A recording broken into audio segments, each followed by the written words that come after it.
All right. welcome. We are ready for today's insanity. As you can see, the battle is set. We left off in a combat last time as our brave adventurers have taken a job in order to recover some artifacts and hopefully secure some ground that they had won. And of course, those of you who are keeping track of kind of the overarching kind of crossovers and issues that have come and know that the heroes of the realm have been doing amazing things, reestablishing some pillars of the Feywild, and much of the danger that hung over the material plane is being rolled back. And our people, having answered the call of Molesmyr and heard that there was an invasion, have come to get some information and possibly do more, investigate the insanity of this place, and have been guided by Carrie-Anne, who is an interesting person who seems to have had to lead a lot of people through this area and have lost a lot of people, and thus has developed a strict code by which he lives, which the lovely Shauna sort of threw in his face, from his perspective anyway. And thus things have gotten a little on edge between him and her, as he has led them now more or deeper still into the heart of Molesmyr. So, having chosen a route of beast or others, if they found themselves ambushed by actually a very rare low stealth check, if I remember, by these creatures that have emerged from the mists and begun to wreak havoc upon them. So we're going to get right into everything back at the top of our order in this insanity. So actually, let me because it's going to be Marvelous, then Mother Esme. We'll get us in order here. So then we'll have Dewdrop, Cricket, Shauna, Goodnight, and Palin. All right. With a few baddies interspersed, it's time to go. All right, so a few things. That stone wall, that's a... Did you guys just build that wall? Or was... I'm trying to remember. That is a wall of force? It's a wall of force. Thank you. Perfect. Let's get my own head in the game again. Amazing.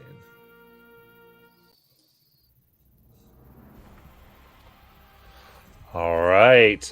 And so we are back in the middle of our insanity. Remember, you can give some of that sweet inspiration in chat. As we mentioned to our players, only once per encounter. That means only once per this combat. But since it's a new session, even if you used it before, you can still use another one. So that's all good. And we've got our to-hit bonus currently set at 3. So we've got one of them leading off the battle. Oh, this is the one in the center that is looking around. And quickly, from what they can see, this. Shauna's on the ground. They're not going to bother with Shauna. So they're going to do Dewdrop. I don't know why they picked the giant guy in the middle of the map. That's crazy. Excellent. So... yeah, they aim and they are going to fire here. 2 shot. Actually, my bad. They get 3 shots. Okay. 3. Oh man. Yeah.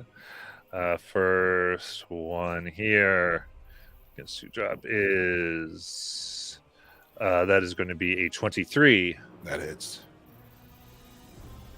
22 hits, and a 25 hits. Okay, 3 quick hits as the arrows fly, and you notice as they do. This is a large hunting bow, and this creature seems to be made out of this fog and mist as it's taking you down. As this is happening, you can go ahead and give me 3 strength saving throws. Oh boy, that's not my good stuff, y'all. All right, a 13 and 11. Oh, and a 13. Oh, that was so close. Do any of those save? No. They do not. Yeah, it was nice hanging out with you all here in the middle of the map. So that is going to be 63 piercing, and you are knocked back 30 feet. Okay. Yeah.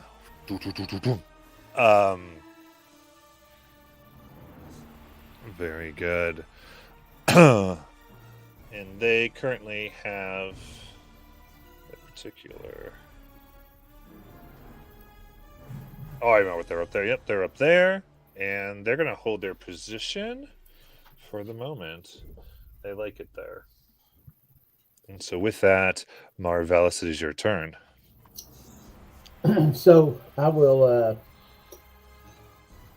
throw out a little blanket of fur right out about 10 feet in front of me, and I'll turn around and I will moonwalk across it while I'm holding this amber piece of amber, and I'll get I'll kind of really get my feet going good, get that electricity going, and I'll turn and I'll fire at the one that's to my right, but I'm going to do it at an angle where I can catch the one sitting up on the top of that column. Yeah, I gotcha. And that's a Dex 20. Oh yeah, I like it. Let's do it. Okay. All right, Dex 20. I'm going to get a +5 to this. Let's see it. First one's a 7. The next one's a 20. All right. So that's going to be 33 points of lightning damage. However, whichever one saves, whichever. Oh, yeah. And then I'll move back behind cover. Very good. They seem severely injured as you do this. They almost phase out, but they seem to keep themselves together. And I will, as a bonus action, I will look over there at Dewdrop and say, "Come on, big guy, we need you, and you've got this," and give him bardic inspiration. Thank you, sir. There we go. All right, then Mother Esme. Can I see outside of the wall of force, or is it just a big wall blocking sight? I believe it is clear. It's transparent. Okay. All right. In that case, let's try.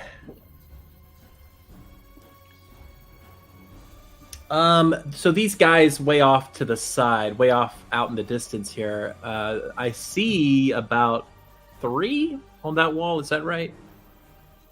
3, yes. 3, okay. And are they within... They're not within 20 feet of each other, are they? For like a fireball. No. All right. Okay, well, since I can see them, which one of them looks... Do any of them look bad? Like they're not doing so well? I mean, on that back wall, everyone's pretty equal. Okay. So I will aim at the one in the middle, and I'm going to, instead of a fireball, we'll do a series... so she's going to send some some tinier fireballs their way, more like flames. They're shooting out from her hands. So they will go up and over the wall and toward the center one way off in the distance there. The one that I think might have hit Dewdrop. I can't tell. The one that hit Dewdrop is the one that's on the clear platform? Or is that Critters? I thought that was Critters. That's Critters. Yeah, sorry, no. Right, so it's the center one is the one that hit Dewdrop, correct. Okay. So yeah, I'm going to aim for that one. Okay. You got it. And so I'm going to send out 5 of these things.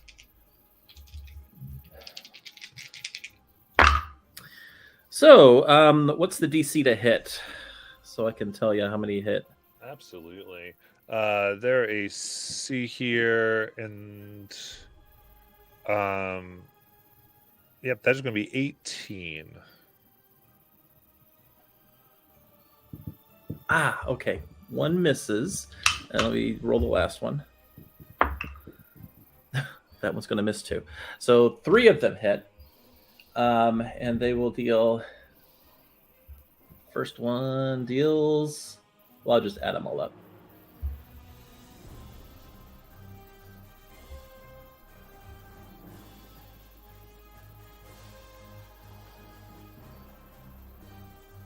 $22 fire damage total.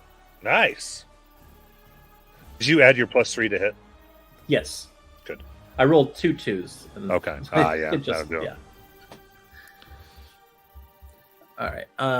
So after that, is Shauna down? Like, is she down? I think she was, but Okay. she's just been revived, so that's Okay. why she is laying down. Okay. In that case, I will stay here for now.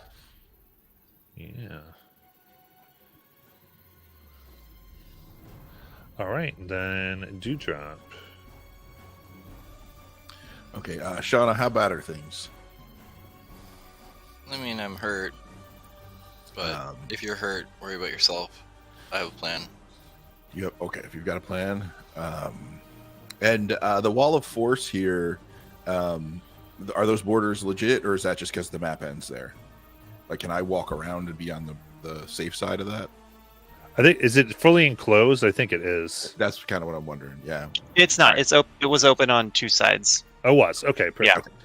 All right. So I'm going to. Can you cast through a wall of force, or do I have to cast while I'm out and then move? Do I know that? I don't think a projectile can move through it. Yeah. So because it's an open top, you can definitely cast through this. There would be a problem more if you were using a physical bow and arrow. Gotcha. Okay. But casting is pretty okay since it's not a sphere. Okay. So I'm going to do a couple things here at once. I'm going to hop behind there. I'm going to just kind of bring my hands together, and sort of a green magical mist will come out of my hands. I'm going to heal myself, because holy crap, that hurt. Oh boy. I guess I will do 5th level.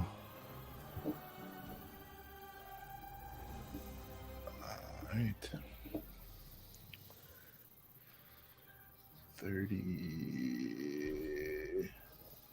33. Okay. And then I will. Oh, I just damaged myself. 33, dummy. Okay, sorry, y'all. I got 66. Yeah. All right. And then I will kind of take that same that green energy that I was using to heal myself, ball it up a little bit, and just fade away jumper, throw it over the top of the wall, and I will drop some onto Shauna from a distance using my my Balm of the Summer Court. Nice. I'm going to use 5 of those. 2, 3, 4, 5. So, Shauna, that's 18 regular hit points, and then that's 5 temporary hit points.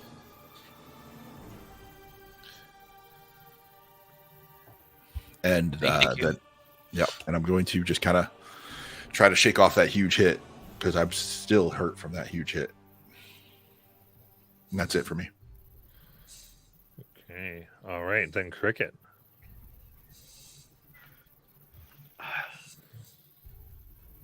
He's gonna pull out a normal arrow and a walloping arrow, and he's gonna do like Hawkeye in the first Avengers. Just fire an arrow at the guy that's sitting on top that was hit with the lightning with the normal arrow. Okay. For 16 to hit. From where you are, 16 is going to hit. All right. And then, which one? D8 for 8 damage, and I'll have my swarm follow up on that arrow and try and knock him off. The strength save of 15. Okay. Very good. Check that. 16. Strength save of 16. Okay. Ooh, that's an 8. I'm gonna knock him towards the group, 15 feet. Then. Do you get to choose the direction? Yes. Perfect. Horizontal direction, your choice, and then it says 11th. Also knock the creature prone, Yeah. All right. So they're prone on the ground. and then I'll take the walloping arrow for the creature that is right in front of Goodnight. Got it. And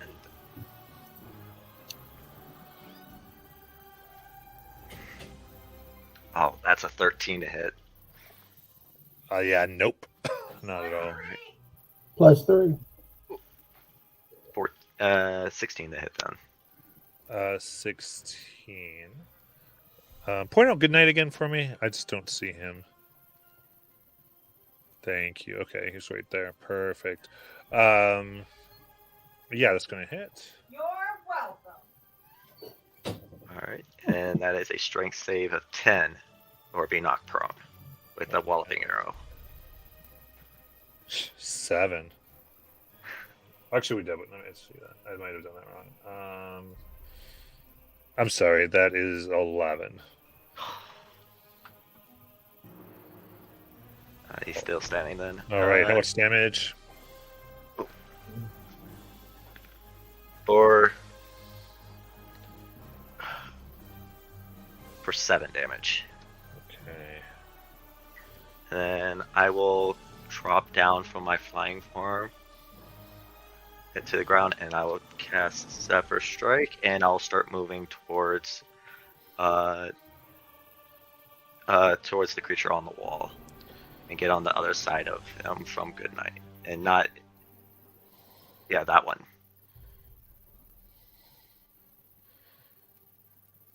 Okay.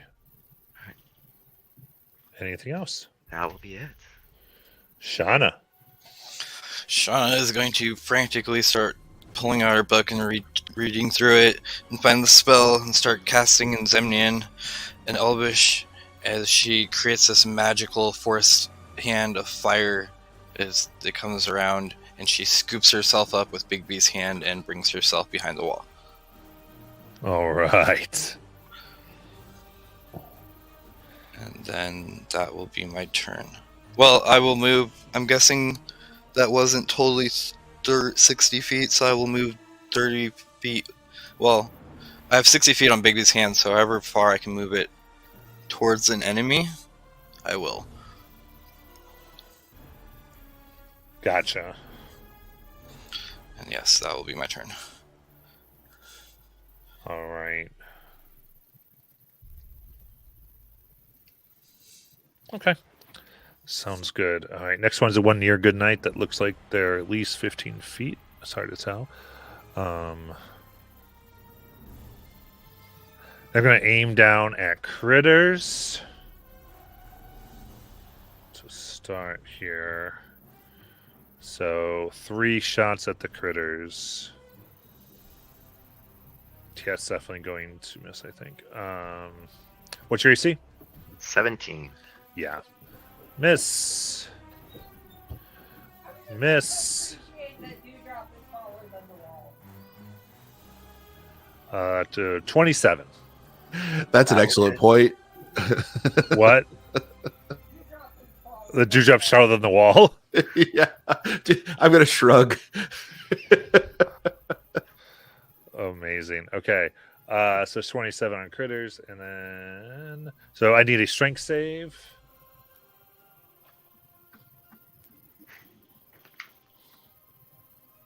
That's a dirty 20. Okay, very good. So you stay your bounds as it hits you square in the chest for 20 psychic damage. Can I deflect missiles? Sorry, this? piercing. Yeah, absolutely, you can deflect missiles. Alright.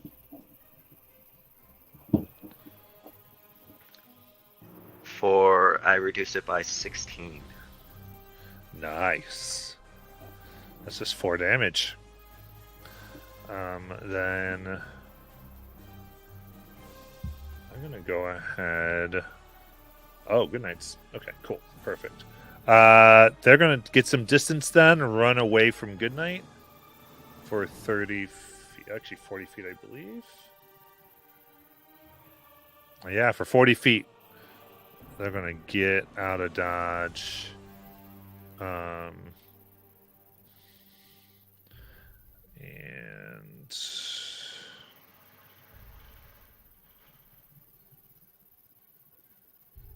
oh, that's right. I gotta remember that. Okay. Yeah, I think they're hold there for the moment. It is then going to be the next one's turn here. That's up on that wall.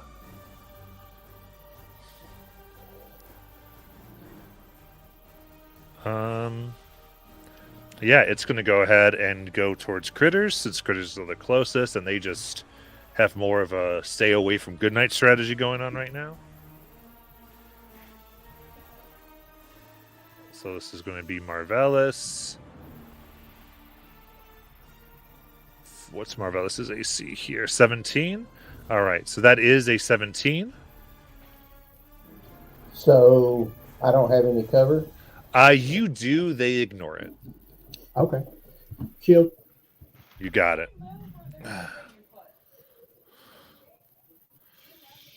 Then that one, next one will still miss. This one is a 27. Sure. All right. And that is going to be a crit.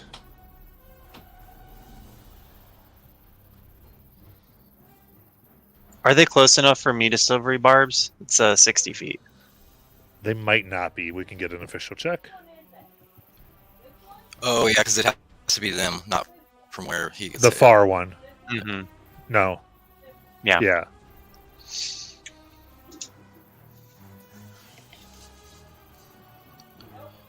Haha, are they within 120 feet? Because Shauna has distance spell. Ha! Shauna's gonna silvery barbs and make it distant. If she goes, nope, you're not gonna hit him. I love it. So they got to roll again. They got a natural 20. I hate you. We tried. We did. It's okay. It's okay. That is- That is 35 piercing. Oof.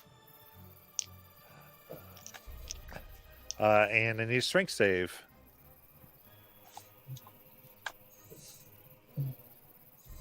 That's strength saving throw.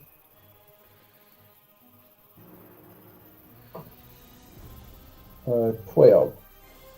Okay, so you are pushed 10 feet backwards. All right, then from what it can see, I think it's going to take its... Yeah, it's going to choose to take its chances, and it is going to go ahead and go prone there on top of that long wall. And good night, it is your turn. Goodnight sees the guy by Critters that's prone and wants to try and use him as pinata. Yeah. As you see the world's fastest dwarf backflip off of the wall and go charging towards it. 100%. Remember, Goodnight, you have an ability that if you hit it, it can't move. Right, but that's yeah. So I did not hear that, so I'm sorry. you're saying you have an ability with, I think that when you can hit it, you can make it not move, is what she's reminding you. I do. But that's only if it lets me use my reaction, but it won't let me use my reaction because it doesn't provoke opportunity Correct. attack, sadly. Yeah. Okay, so the first thing it's going to do is, because it's prone already, it essentially is going to use its reaction to stand up and then attack.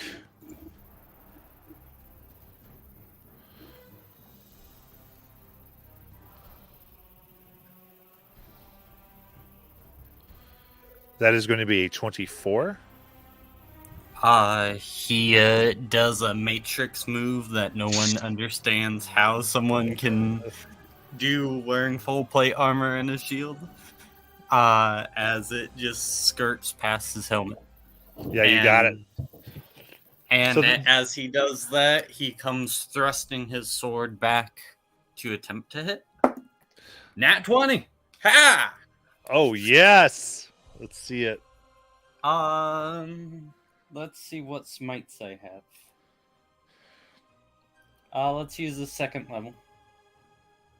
All right. Actually, no, sorry. First level. Okay.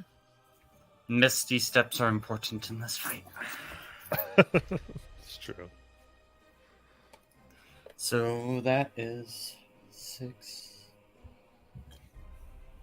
Alright, I'm rolling my radiant damage on D&D Beyond because that's way too many D8s to calculate.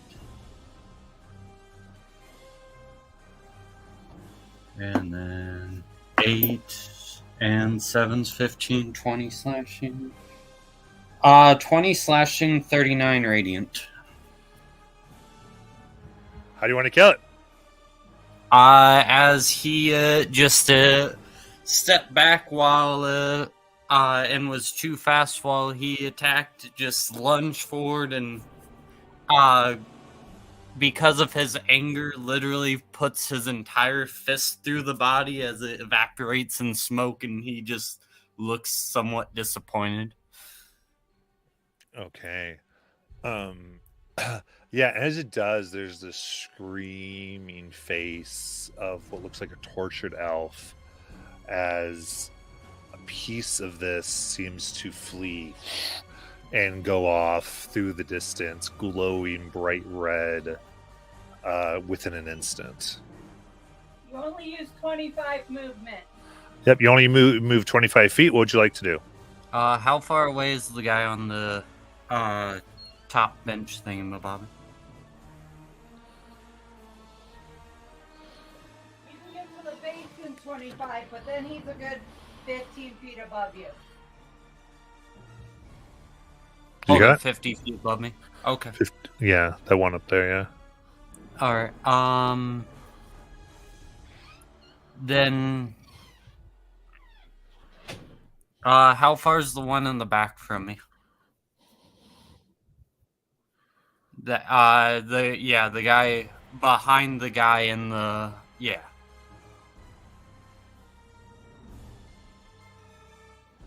40. 40 feet. Alright, Let's go over here for us a little better. we'll move there, approaching him.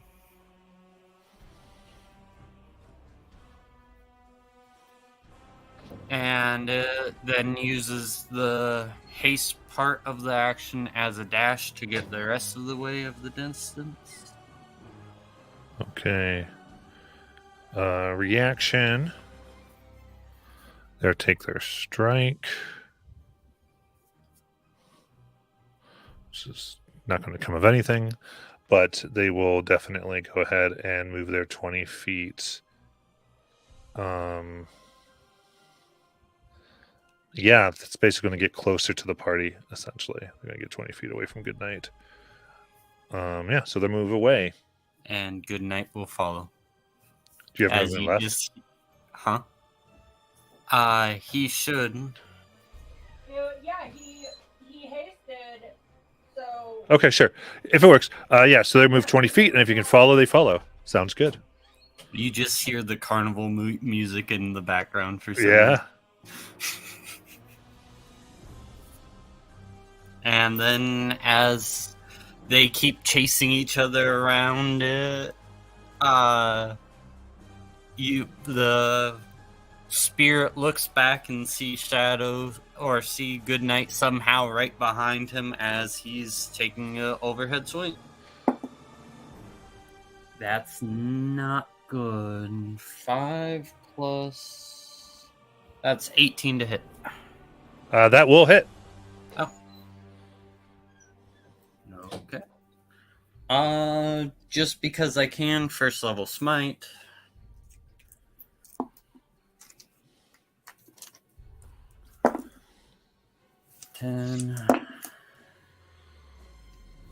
That's going to be 14 radiant and 11 slashing. Nice. 25. Very good. That's hurt. And Alright. Goodnight will end his turn. Yeah. Well, actually, does Goodnight have movement to just, for cinematic reasons, to get in front of him? Hint?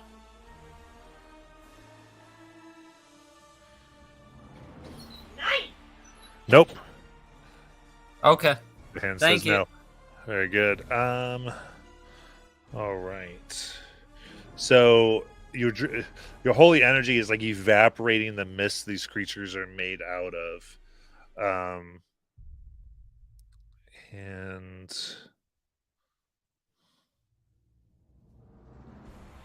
all right. Yeah, I forgot what they want to do here. Yeah, it's still just going to be 3/4. So the two in the back who are hit by Marlborough are going to fire at Marvalis, rather. I'm sorry. I don't know, Margaret. Sorry, pick a different target. All right. Listen, if Marlboro had hit those, they'd already be dead. Now, It's true. It's true. All right. That's a 26 to hit. Sure. 17. Nope. Yep, that one's a miss. And then I'm going to continue. Then I've got a crit for 28. Okay. And then a 22 to hit. 22 hits. And a 26 to hit. Yep. Okay. So I've got 3 hits and a crit. It is the 2 there. And Caitlin should be within 60. Yeah, if I can, I would try and barbs the crit. You're welcome. Thank you.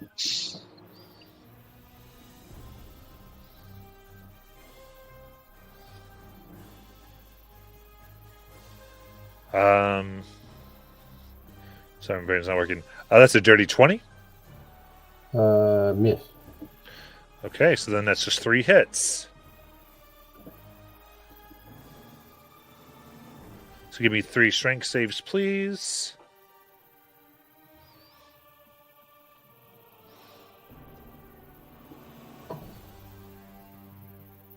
Eight. Okay, so that 8, 17. 17. And 2. All right, so that's going to push you 20 feet back from that point.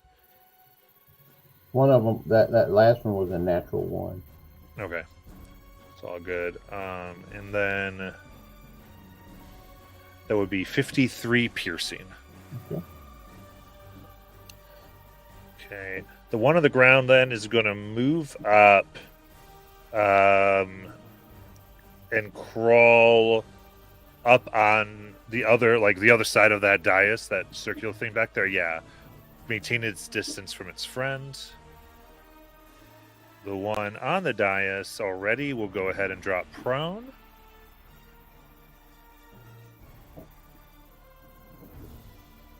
And Palin, it is your turn.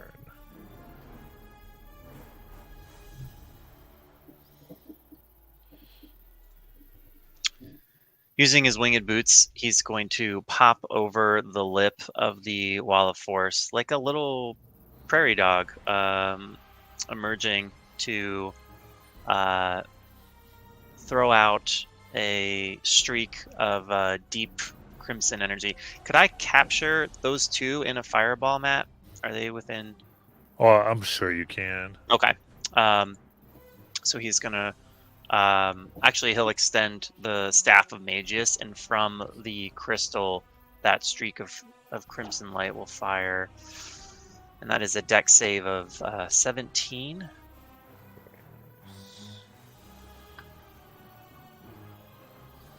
If they fail the save, that's 36 fire damage. Okay. It really doesn't matter because they're very low HP. You incinerate their mist as red lights burn from them and hurtle to another part of Molesmyr. And seeing that, I think Palin's going to look back at everyone and be like, oh, pretty impressive, isn't it? And then realizing there's still enemies on the field, he's going to furtively dip back down behind his wall of force. That's my turn. All right. Marvelous, it's your turn. Where'd I go? There you are. Okay. I'll move up to behind the. Is there like a window or something behind the thing there? Okay, thank you. And the one at the very, very far, I'd like to cast Fireball.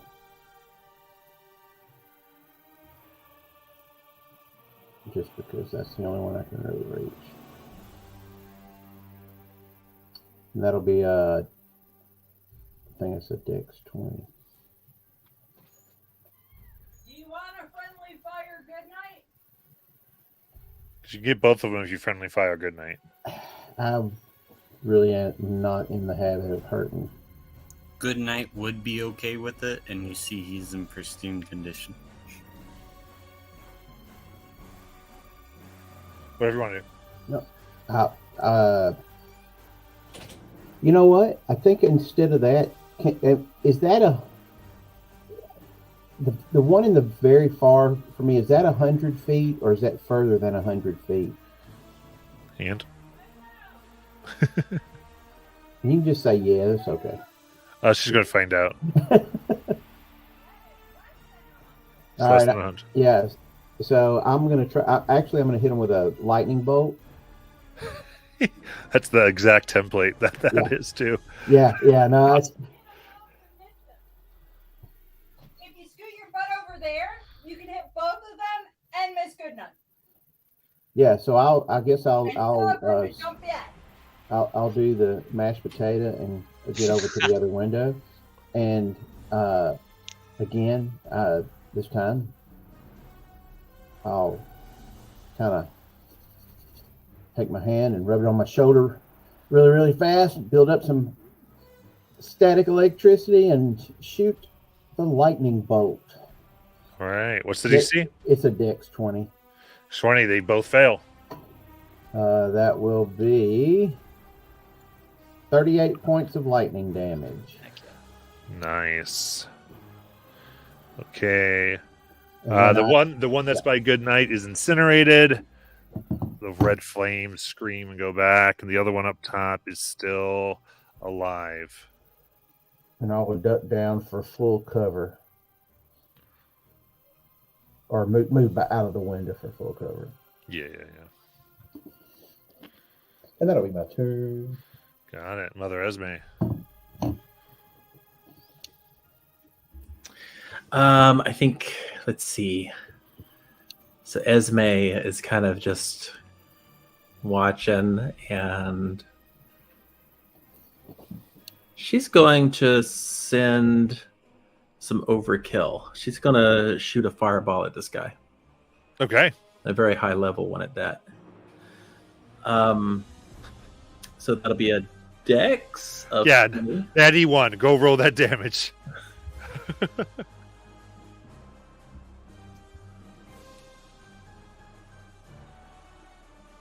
28. 28. How do you envision this incinerating this creature? I think she just kind of is looking around and sees this one just kind of standing by itself and reaches out her hands toward the wall, and from the ground just there's this circle of fire that starts to come up and just starts to get smaller and smaller in width as it just starts to cook him alive very slowly. Cooks and screams, and again this reddened elven soul shoots off to the part of Molesmyr, and everything is stopped and still for the moment. What would y'all like to do? Wherever it seemed like their souls were going, I would like to give chase for a little bit. Just to see, like, get up high if I can, and see like where, if there's like a central split that they're coming from, or if there's other creatures nearby. Perfect. Make a perception check.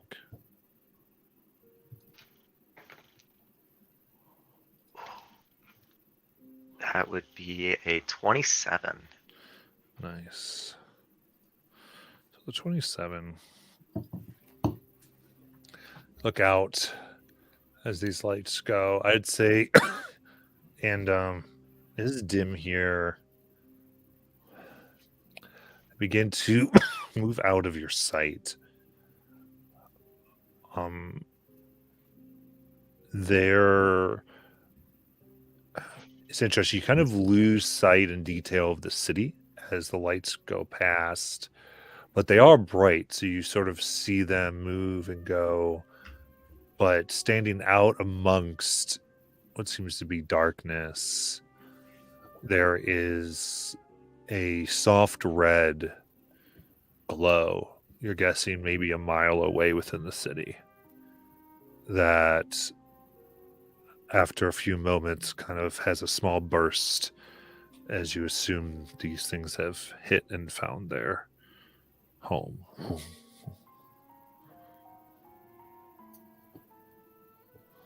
I would return and share that with the group. I'm pulling all the arrows out of me. About 6 of them, I think. Again, hi. Good work, everyone.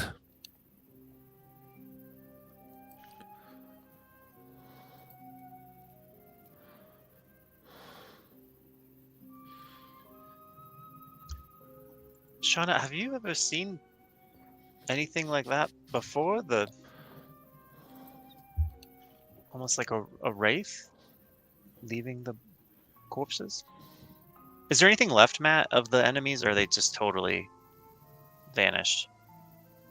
You can't, yeah. You make as you look around,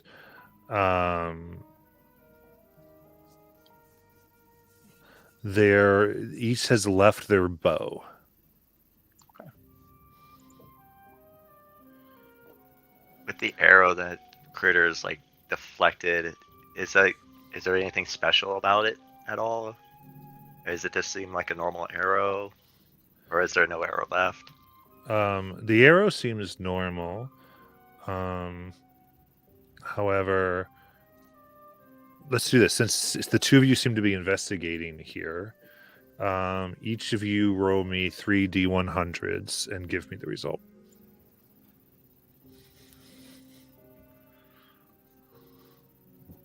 Where's my D?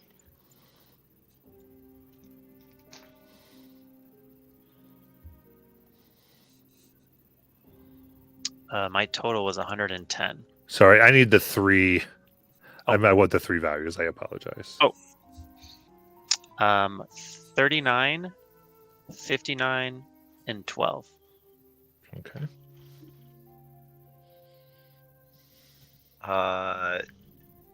Double 0 and that's 7, right? Yeah, Yes. a 00 and a 7's a 7. Okay.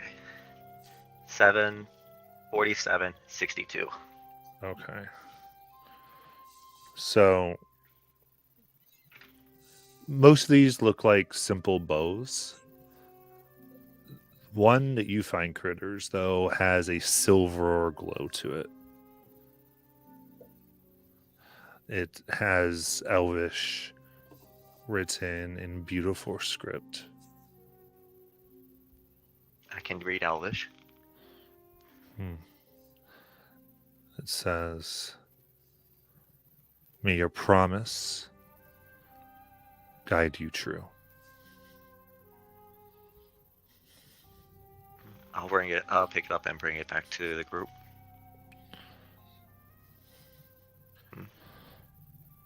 Anyone need some healing? Come on over here.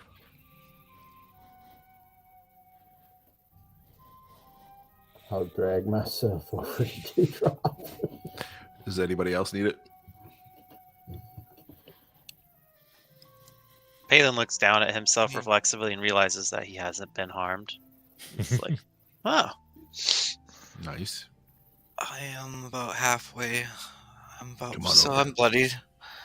Come on over. I can do 6 folks with this, so anybody who needs healing, come on over. Yeah, I only got a little hit. Critter, You'll what see, did like, you little scratch. find there? It's an old elven bow, I believe. I'm not quite sure with the make, but It's 29 healing to anyone. Ooh, thank you.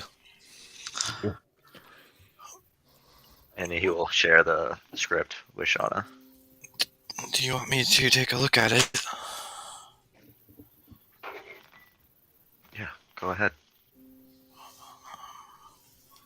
Do you have that ring I could borrow? And he'll pass the ring over too. She slides it on, and then we'll begin casting Identify, which will be in 5 minutes then, right? Because it cuts your time in half? Yeah. Yep. And Kariel says, "This should be a reasonably safe place to rest if we need to take a moment." Do you want to take more than a moment, or like just a moment in the... He means a short rest. Okay.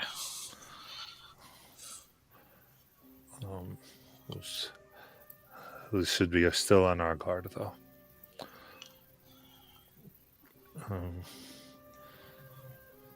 Looking here at this bow, it is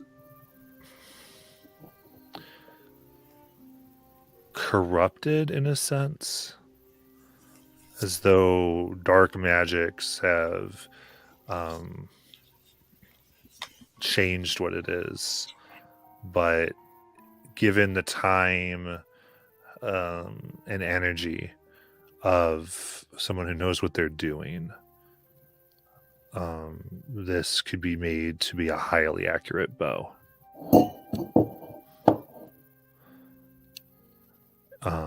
In game terms, this can be repaired to become an oath bow. Repairing by, like, remove curse repairing, or repairing the bow physically? Essentially, yeah, more physically, you would need somebody who is proficient in a type of weaponsmithing. and would be good in Arcana.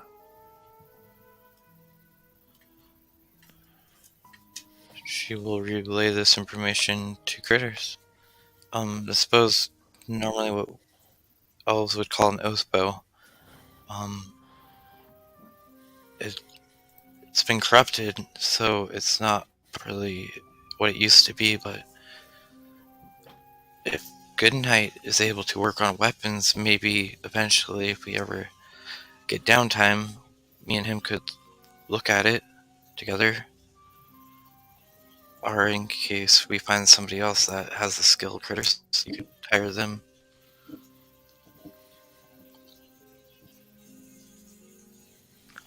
I'll keep playing with it for a bit then. I'll see what I can do, maybe. And if you're offering it back, he'll take it and put it in his little quiver that he has. I do not use bows. This is a good find, though.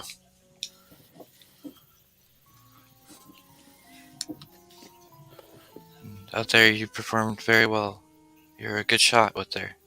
And I saw you deflect their arrows. That was quite nifty. I couldn't fully stop the arrows. It's very powerful. Sean looks at the holes inside her. She's like, yeah, I couldn't stop them either. And I have magic. I mean, you managed to slow them down with your hands, so...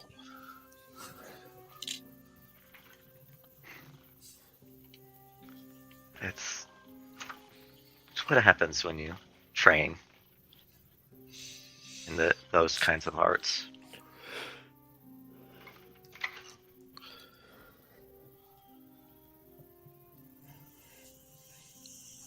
Palin's gonna make to approach Carrion and has not released his concentration on his wall of force, so he'll just kind of funk into it once and then kind of frustrated cast it aside.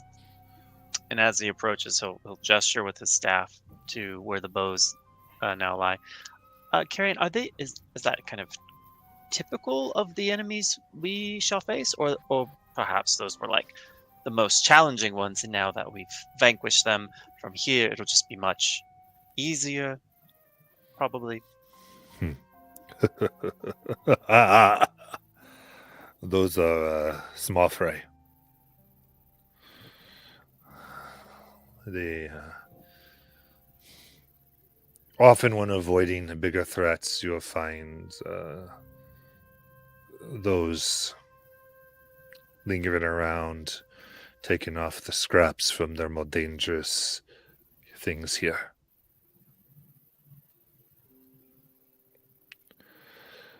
But we're lucky we ran into them, I think. A lot more manageable than other things. That spirit leaving their body at the end, do you know, does that come back? Does that... Eventually. So they know where we are, kind of a thing, or... Well, they will need to come back to retrieve their bows. And they will chase their bows for as long as we are here. Good to know. Yeah, Palin's halfway through picking one up, and then he just There's a way to free them, but it is very time consuming. I would not recommend such a thing. At least not until we have gotten what we are after.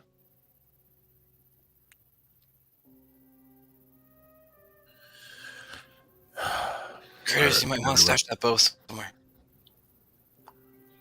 Like another dimension.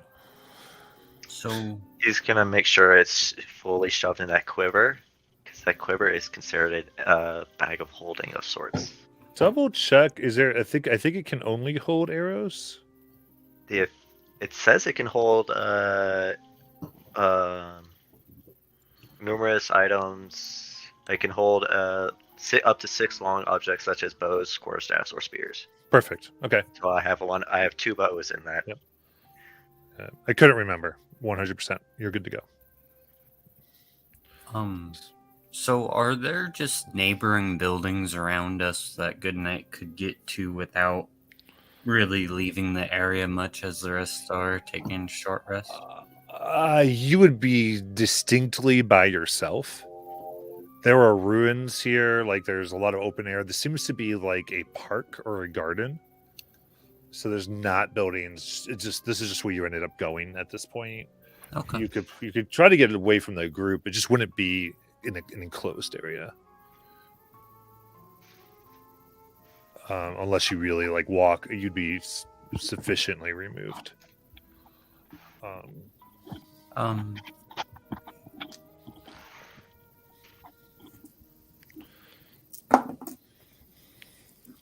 Does it seem safe around if you were to do that?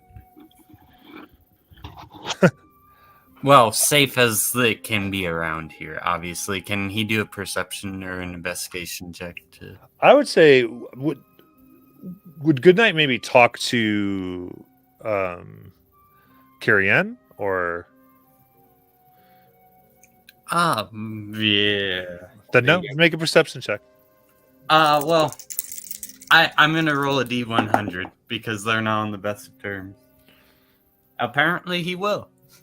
Well, I see a couple buildings in the distance. Would it be worth my time? I mean, I really don't need the break you guys do. I mean, I can just go and check it out. I mean, you've seen me. I can poof back here if I need to, but shouldn't.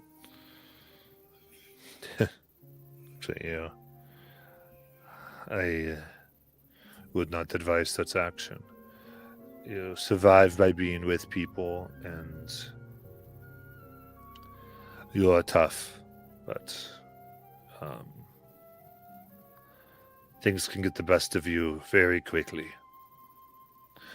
But frankly, you don't always listen with your thick head. So if you're going to go, just tell me, so at least I know where to find your corpse.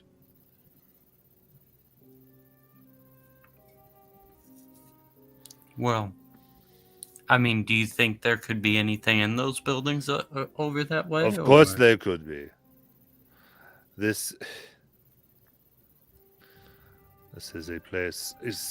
And he looks, he goes, oh, let me see what you're doing.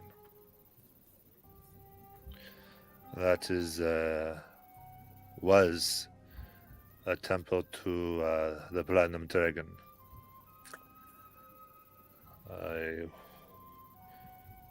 would be quite worried of what might have made its home there, if anything. It is either safe or has something powerful enough to withstand the warding. It's hell of a coin flip. Yeah, as soon as he sees that, he looks like he does that whole like longing, and then he asks the group, well, once we're done, before we keep going, can we please go to the temple? Pretty please? And like he's actually almost begging.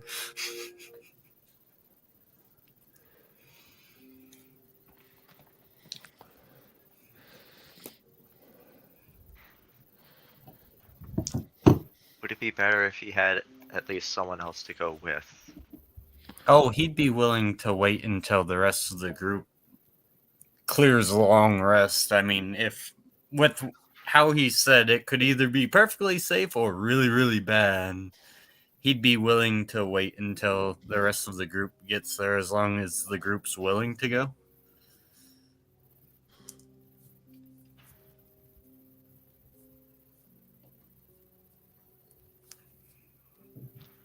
Halen will Above chime in. tip. Oh, yeah. Well, we should try and accumulate as much,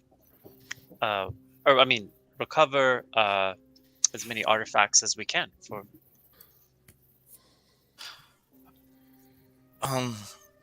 Speaking of, I'm going to make a call real quick, and Shauna is going to cast sending to Creed. Oh man. Hey, best buddy. Hang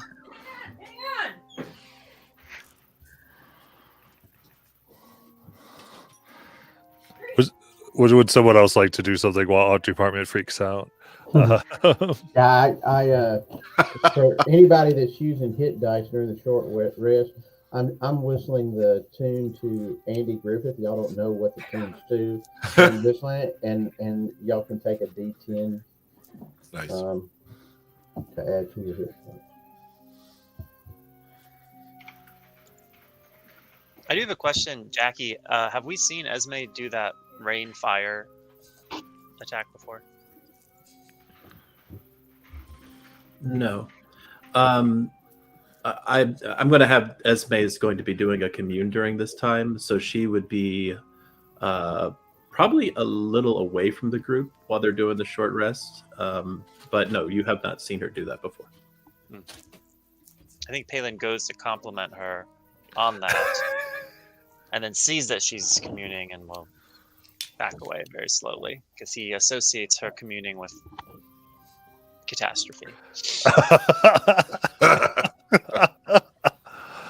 Go ahead, Shauna. Hey, best buddy. Saw you in Molesmyr. Any news? Message you 25 words. How do I Any news? Anything to worry about? Any elven secrets you found? Hope you're safe. We're there right now. You can ask Matt. Do you have a response, Creed?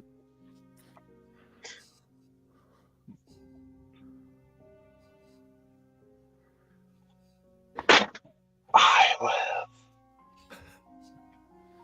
I seek secrets to absorb the corruption. But enough about me. What do you seek?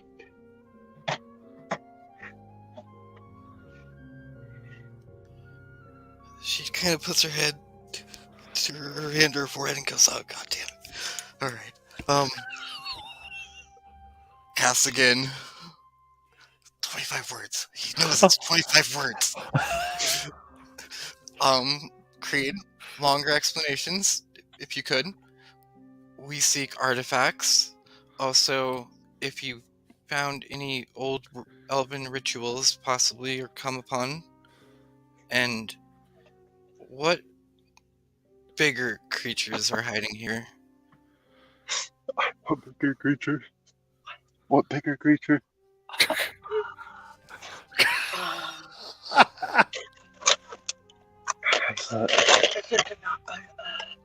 Janoxy? My head. She's got 4 arms. My knife. You'll have to specify. There are many elven rituals. But watch out for the Tanoxy.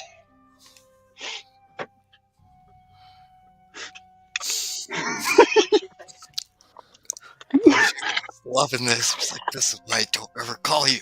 Okay. Third spell slot. Thank you, Creed. I'm pretty sure we both know which elven ritual I'm talking about. If I have to get specific, it's the elven ritual of lichdom. You know this. Why? And where was that creature?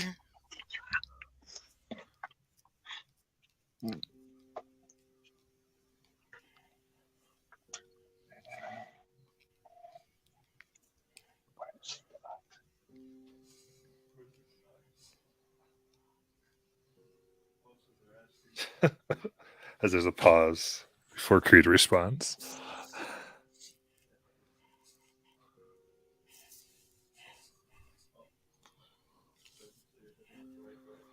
Shauna starts whistling the Andy Griffith tune. Yeah. Oh, you're looking in the right location. Keep an eye out for the library. I'm sure it'll have all you need and more.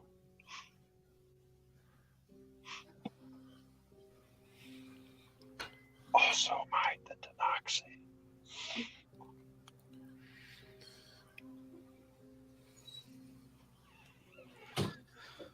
All right. And then she'll relay. There's something known as a Tenoxi. Is that what I heard? Tenoxy is what they said, yeah. Okay. Yes. Yeah, it's a Tenoxi. My friend I contacted, who was here before, the one you all saw his name on the board, he said there's a Tenoxi. It is some type of four-armed creature. I believe he's very sporadic with his words, but it's said to beware and stay away from it. It's something that hunts these grounds. And also, Palin, if we are to find what most interests our knowledge, the library is where he said would be the biggest start. So, Ascending to godhood, or I mean, something like that. oh, by the way, Esme's just doing the thing again. If anyone wants to interrupt her, Shauna, you looked absolutely furious while you were sending that message. Oh, me and him haven't talked in a while, and he doesn't really get the point of sending. Like, he likes to leave it cryptic purposefully, and sometimes, when you're in dire situations like we're in, those cryptic messages get a little like, hey. Okay. To be clear, what he was saying was Danixani. Well, so your friend will, he means the Dagzani, I think. Have you encountered these creatures before, Karen? Okay, I put it over in a private chat. Dagzani. Unfortunately, he says they're around. He says they are, and to be careful for them. Yeah, they are. Well, no one knows precisely what they are, but mostly they are made up. The legend, I should say, what we think they are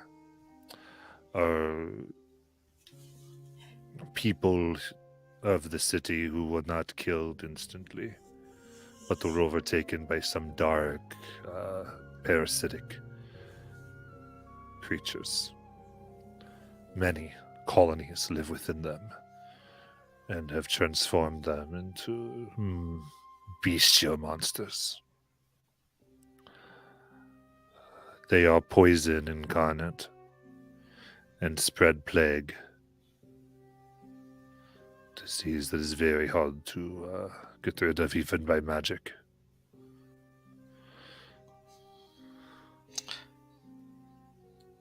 How deep is the library located in the city? At least 2 more days. Okay. My friend also said that would be a good place to learn about information and relics. That one slide here. Yeah. If I yell, you should know about the Dagzani. They often can expel the symbionts within them. Also, killing it releases them,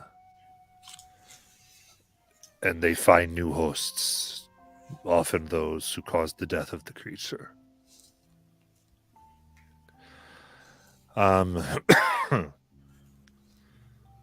Mother Esme, I have seen you do rotting magic. Esme's in communing. Oh, I forgot that. Thank you. My apologies. No problem. Those magic that rots is very effective. They can be taken down quickly if used if you use that, and that is the best thing. Quickly and from a distance. Dewdrop, I think you can help with that. Your blight. Yes, I can do light. Only a few times, but I can. And from a distance, 30 feet. Yeah. So asking them, because you got this information from Creed and you've got Carol with you, they specifically tell you that it is, so the vulnerability is necrotic, and it is a 10-foot radius sphere. When they die, that is the danger zone.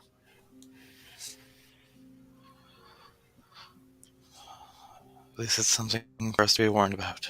Good. Good to know. Do they have to physically? Oh, sorry. Go ahead. Can these creatures teleport, or if you can trap them in a barrier, would that be sufficient? I've never seen them move, but they do dig. They burrow through the underground often. It's their favorite way to surprise those who don't have means, like Shauna here. So I believe they prefer to hunt at night.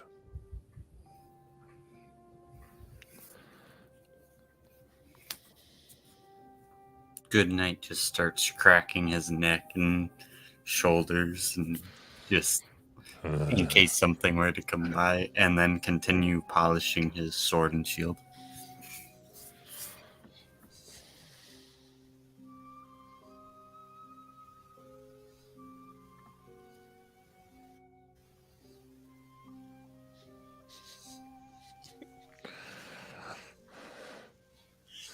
Risk reward. Yeah, ain't that always the way? All right. Mother Esme, we can do your commune.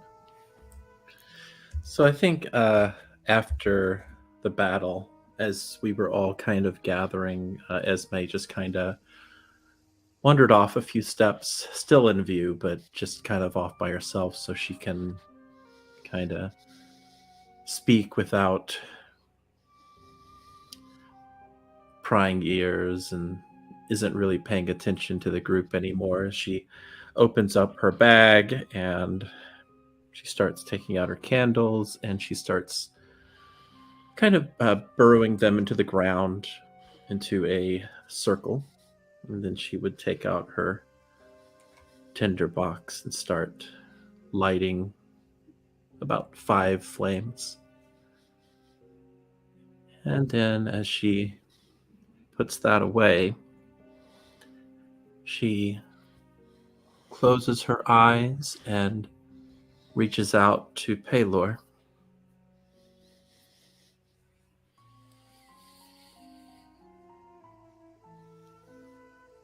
There's a moment, and that very comforting and familiar light seems to shine.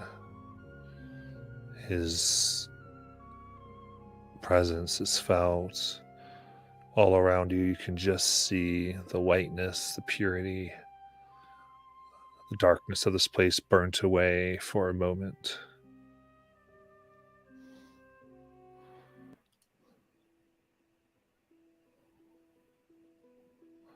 What would you like to say?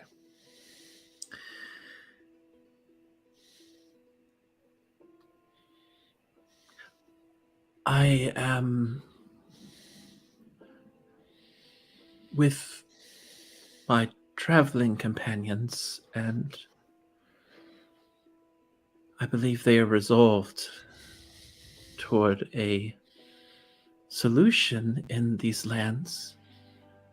I feel like when I move away from everything, all of the troubles back home, they continue to pop up. But I am not resolved to be here. I continue to think of Singhorn. The children,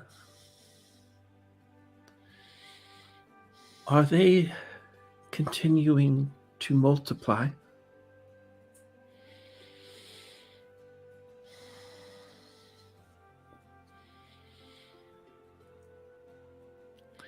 Yes, Esme. What you have unbottled still flows, ever increasing. That's good.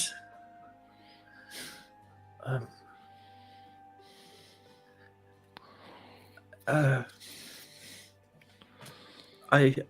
was worried.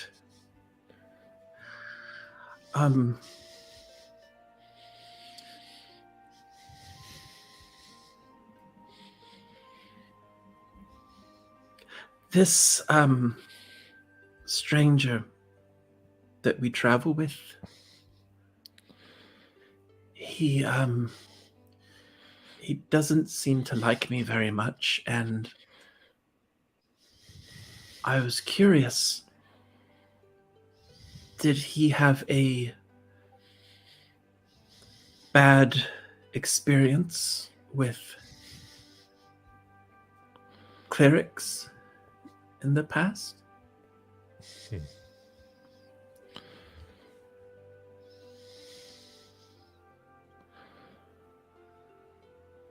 That man has a deep heart,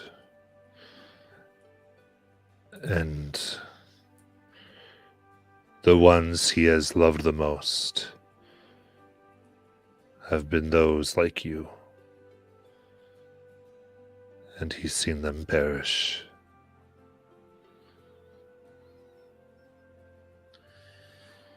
I see. I have one last question. You who can sometimes see things that I cannot. I trust my companions, but after the experience of the other day,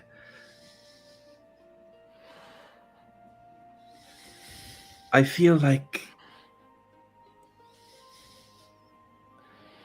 I have to know. Do you think my friend Shauna is on a path of vengeance?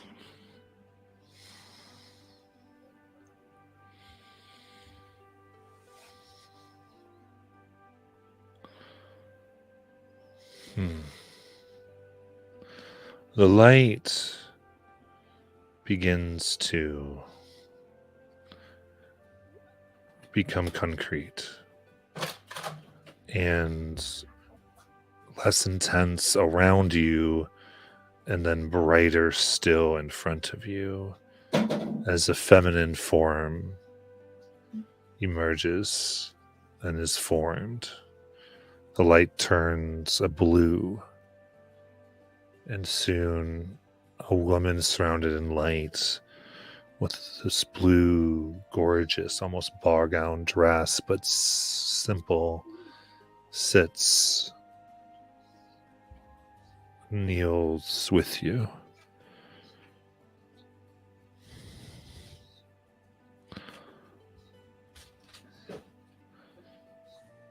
Hello, Esme. Hello? I'm another way that others have thought of the being you call Pelor. I see. While in a way I am a sister of Takisis. We are from the same world.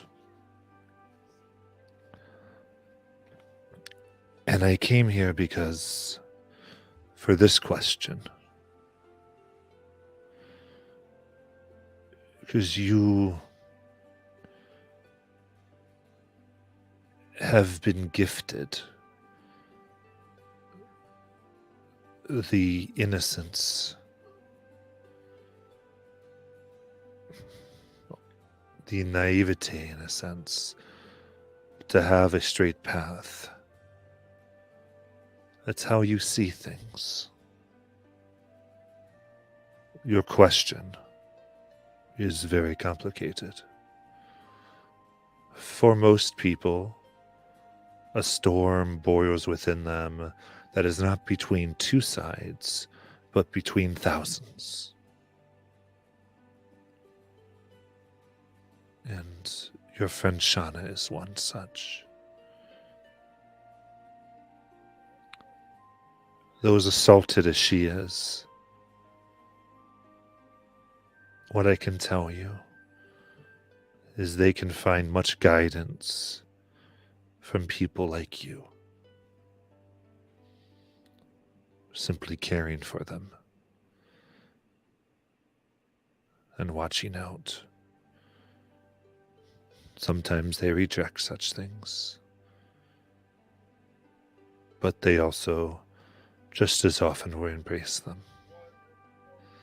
But none of us can know your souls truly until your task is complete on this plane.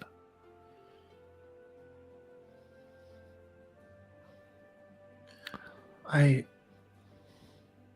know I don't have any questions left, but I would be privileged to know your name.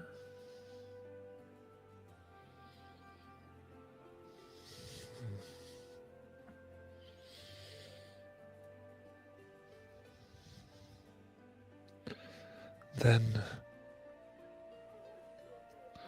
meet the dawn.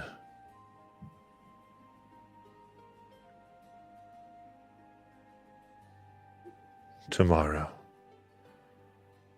And if you are there when it rises, I will give this to you. Meet the dawn tomorrow. That's a riddle. Not really, I just want you to be there when the sun rises. Oh. I thought it was actually pretty straightforward. Oh, I'm so sorry. No, I get it. Deities, but we usually talk like that, and it's just, it's easy to think, oh, what do they mean? No, just wake up early, let the sun rise. It's just like kind of a commitment thing. I understand. I'll go to bed right away. Well, actually, no, we have a short rest, but I will sleep early tonight. Very good. And she fades, as is the spell. And as you open your eyes, there's a moment where the ground beneath you is lit with green grass, but within seconds, the darkness retakes it.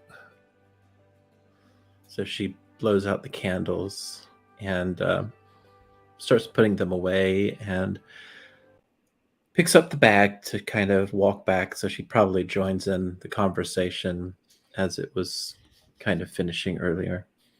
Mm-hmm.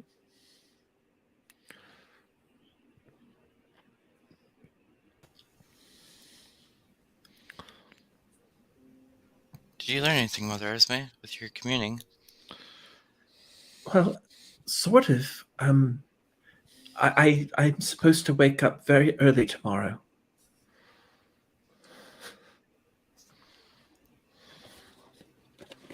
I will be your alarm clock. Please, yes. I'm supposed to be up before dawn. Good thing I know what time of day it is at all times. Oh, that's very convenient. Thank you.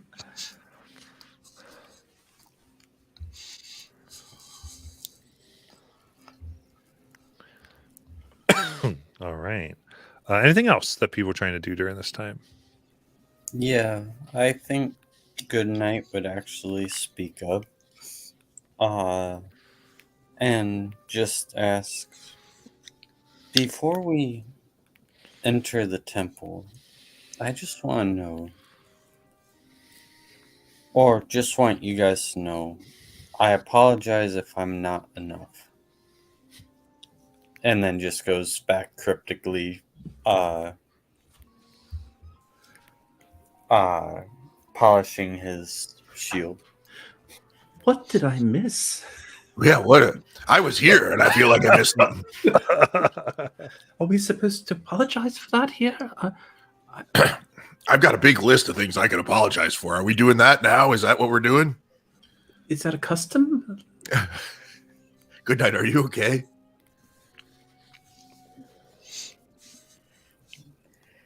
He looks up and you just see a little sadness and pain in his eyes as he just looks back at the shield. Good night. I want to roll an insight check. Yeah. My one skill. All right, that is a 25. Oh, wait, no, it's not. That's not a 10. That's a 17 on the dice. That is a 32. So she is trying to just figure out if he is upset about something on the shield or if he seems to be deeply reflecting his life choices.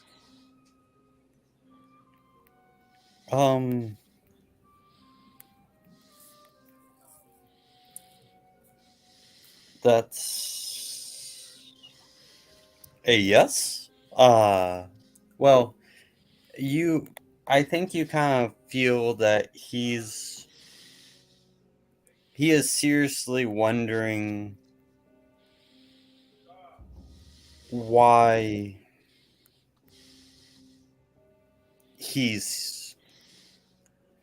if he's enough for this power that was granted to him, because in his mind he's lived in vengeance so long, and he's lived with the temple so long and been with the temple. I mean, you've kind of known, and he's talked about the little bit of the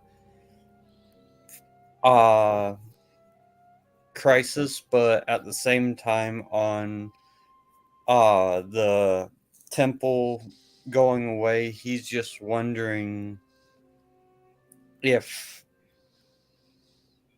maybe, I mean, because he's told you that Bahamut's kind of guide him a little bit here and there, but he still, like, deep down wonders if he deserves it and if he's good enough. If that makes any sense at all and isn't super cryptic.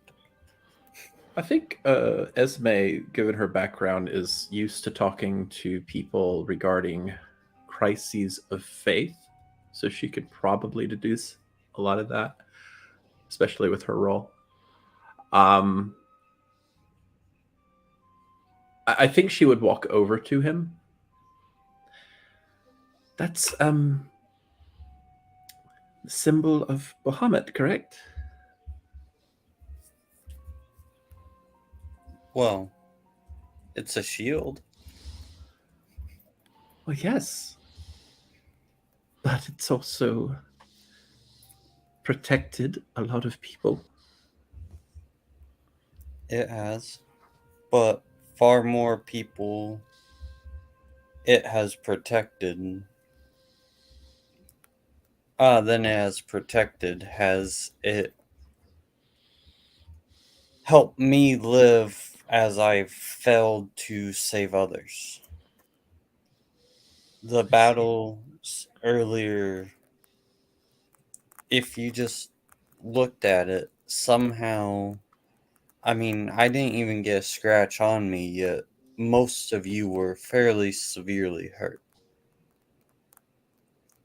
I mean, as long as evil lives in the world, what justice is there? I mean, why should I be here and Elaine not? I mean, the only reason people die from creatures like that is I'm not strong enough to stop. And he just starts polishing the shield again. Well, obviously I don't have answers for all of those questions, but I can tell you what I observe. And during the battle, we were up against some very difficult adversaries that were throwing awful things at long distances. And from what I saw, most of us, we were very fortunate that Palin got that wall up. However, while all of us moved to the wall, you charged right into the thick of it. And if you hadn't, they would have come at us. And I watched them run from you. They were scared of you. I mean, I can throw magic and fire and all sorts of damaging spells, but none of them ran from me. They shot at me. They forced me into a precarious position. But they ran from you. And you cornered them. From what I can tell, that's the type of bravery and selflessness that's the only thing that can defeat monsters. So I don't know why Elaine isn't here. But I do know why you're here. I mean, you're here to protect us. It's a difficult burden. I mean, some of us, we're kind of a pathetic lot. But as long as that shield, whether it be with the symbol of Bahamut or something else more meaningful to you, whatever it is, as long as that shield is up, I know the monsters are going to run from it, and thus run from us, or at least be slowed down considerably. But that's what I saw. You and I, we have very different takes on religion and spirituality, but I respect the role that you play for this team and this family. It's a role I can't do. None of us really can. Well, perhaps Marvelous, but Marvelous is just marvelous. All kidding aside, though. Very thankful. I agree with the first part of that statement. Right. Yes, of course. We're just very fortunate to have you. Good night. Thank you.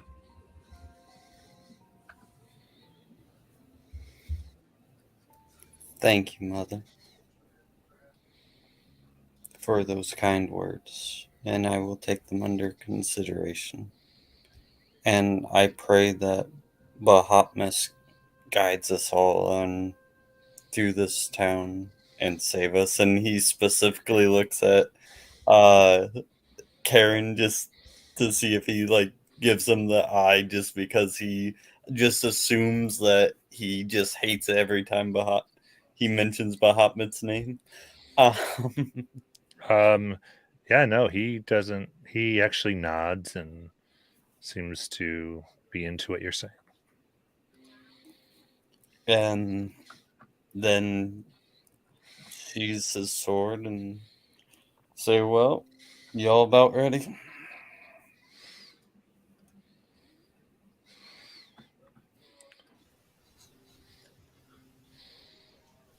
Whenever you are.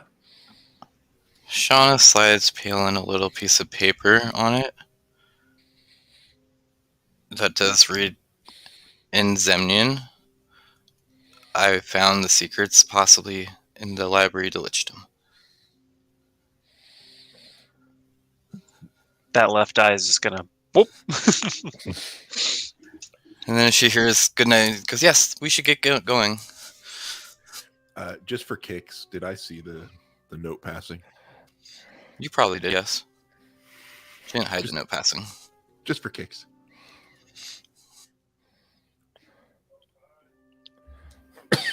Yes, no time to waste. I mean, we've such important business.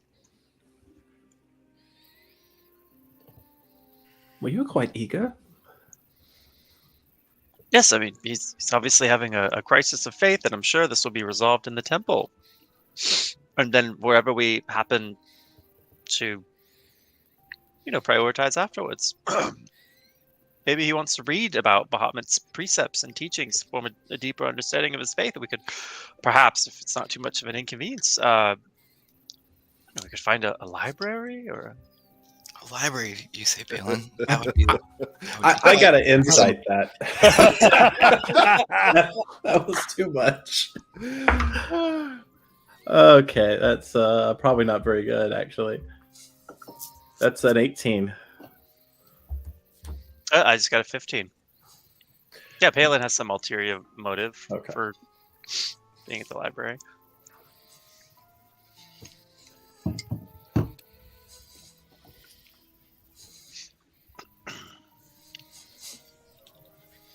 Well, I'm sure Palin has the best interests in mind and isn't just wanting to loot the entire temple of everything it possesses. But I do think, Karen, weren't you planning on leading us to the library anyways once we're done? That is where we were supposed to go. Sounds good. I really hope they have some good books. So the temple first, is that the plan? Or with the library first? I'm confused. Which is closer? Karen said the library is about 2 days, and I think the temple is right there. Oh. That solves that. Good night. Have we covered this before? How does Bahamut feel about booty? About what? This? About booty. Like, can we take stuff? Or we got to leave it there? Like, generally. Remember when we visit Palor's temple, we had the same question about the booty. Yeah. It's an important question because I don't want to make any deities mad, Well, I mean, worst comes to worst. I mean, oh my god. Yeah, this is a temple Bahamut, not Palor. Yeah. Right, yeah, this is Bahamut. Yeah. I mean, I can tell you that Bahamut's well above, or he's the god of laws and people enforcing them and everything like that. So I would not recommend stealing from him, but I mean, if we find cool stuff, we just run it by you. Can you bequeath it to us, Goodnight, since you're a paladin of Bahamut and it's not being owned at the moment? Mm-hmm. Mm-hmm. And we could borrow from you. Yeah, it's in a very evil place. So how does Bahamut feel about liberation? Well, as long as we promise to bring it back to a different temple of Bahamut, I think that we could probably make it work. Hey, but let's just be honest. Do we really want to make more paladins of Bahamut mad at us? But think about if we were to choose them. We could get back in good graces with the ones in Vasselheim if we were to find something that's very rare here that is a part of Bahamut. I can make a temple of Bahamut.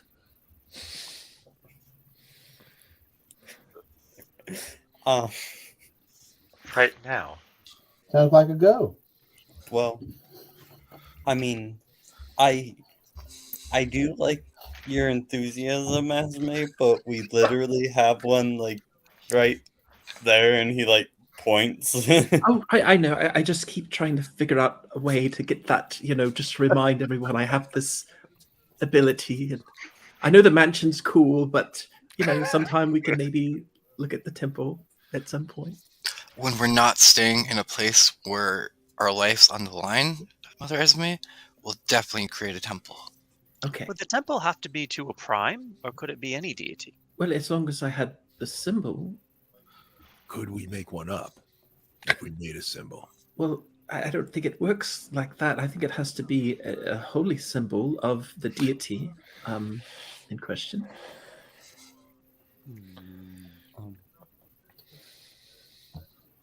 But to answer your question, I would not recommend stealing from the Platinum Dragon. But borrowing's on the table. And Honest borrowing. liberating them. Repatriating, yes. Yeah. Well, borrowing wouldn't necessarily, or relocating is the better We're just terminology. moving it from point A to point B, and we're holding in the meantime. Mm-hmm. And perhaps there's a fee that's charged upon bequeathing it back to its rightful owners. Or a reward. I wouldn't necessarily go to that measure. I mean, especially with how Mother Esme and Marvellous's experience with my families went last time. I don't know why they don't like you so much, but apparently just the rest of you guys, they just, for some reason, have animosity towards. So I maybe wouldn't demand ransom. I tend to rub people that way. So the Church of Bahamut is anti-music.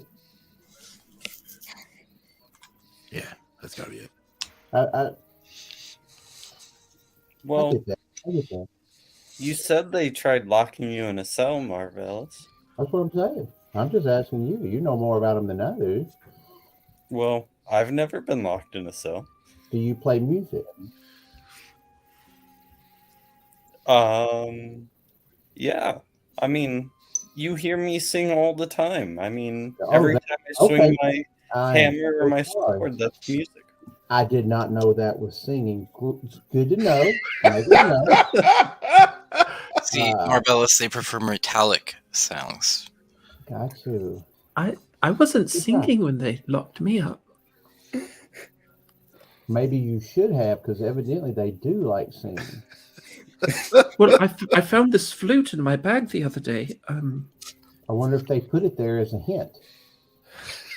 As soon as she pulls it out, Goodnight's like, please put it back in the bag. I know. Actually, Carrie Ann goes, I think what he means is we would appreciate this to look forward to you serenading us tonight if you so desire. Yeah. It's a good thing to keep going towards. A reward, a treat. Yeah. In the mansion. Palin's kind of striding towards the temple, the temple at this point. He's like, you know that. Oh, sorry. Palin, yeah, no, it's okay. Go ahead, Palin. Palin's leading the way. Follow him. All right. We're behind you all the way. Behind you. Critters is actually right behind Palin the entire time. Goes, no, yes, this is good. Let's go. Oh, Goodnight looks up and he's like, oh, guessing other people is going to be the frontliners. I'll take the back. You guys clear the way for me. Be careful, as always, but whatever.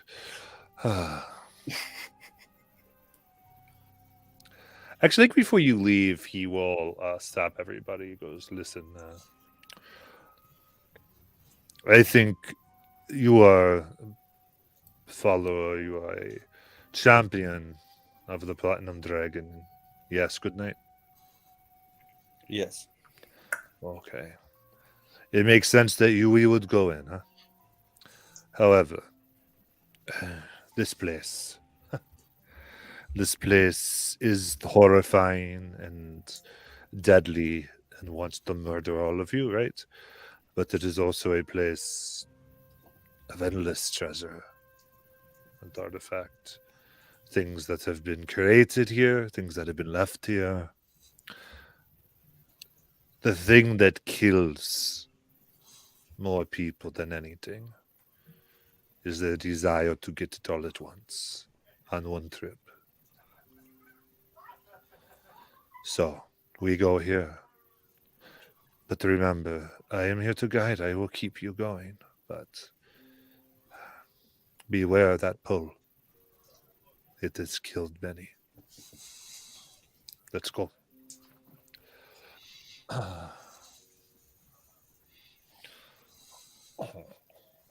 And begins to lead you, and it is there we would take our break.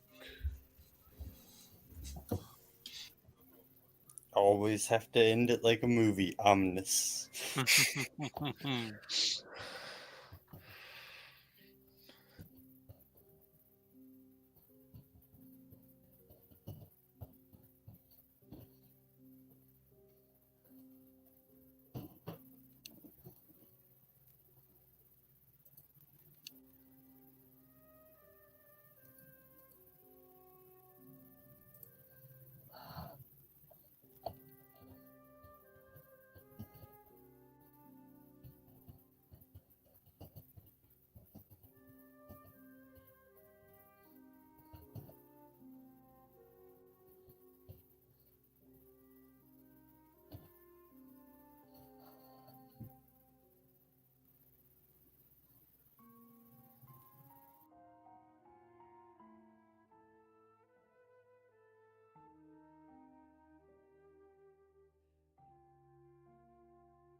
All righty.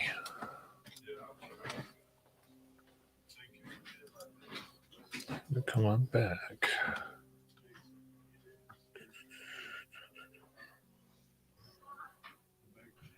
I'm absolutely shocked that I still have power. There's trees coming down all around my house at the moment. Oh, jeez. Yeah, a little hairy weather-wise here.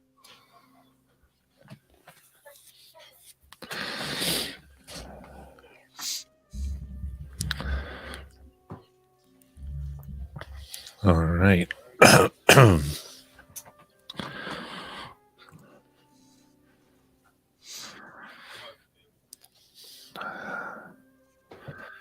He leads all of you.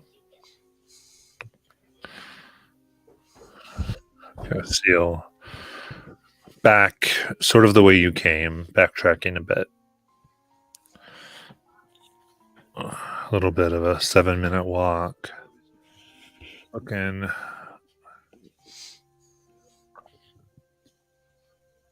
around, any stops as you are in front of a large stone building with what was once finely polished wood that has hints of it, like places where the door would be moved or rested upon. You can still see the fine polish underneath, unworn by time. The rest is covered in a thick black moss, and it lies open, almost inviting.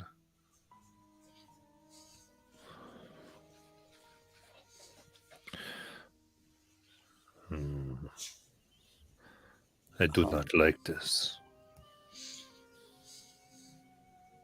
Why don't you like it? Well,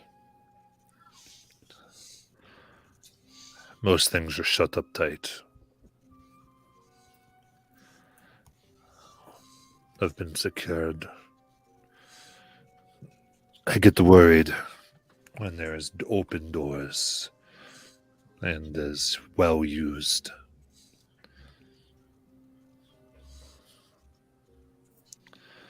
Huh? What is it, Yes. Dale, and you leading us inside then? I'm going to cast Pass Without a Trace. That's what Palin said. Well, what time is it? What time is it? It is roughly 1 p.m. It's 1 Okay. p.m.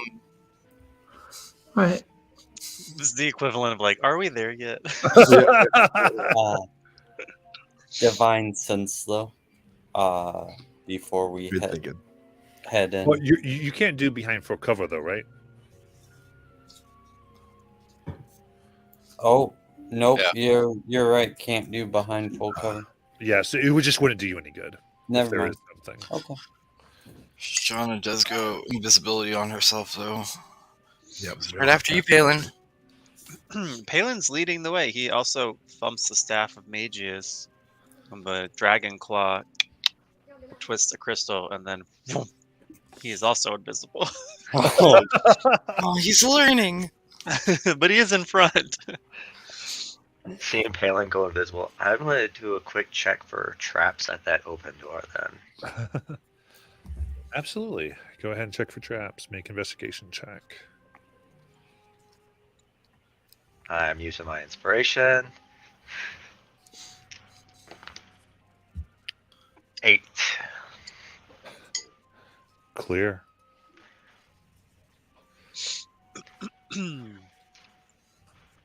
Palin is in front. He's marching on through the doors. Follow him. All right. Yep. Good night would cast protection from good and evil, though, just in case. Okay.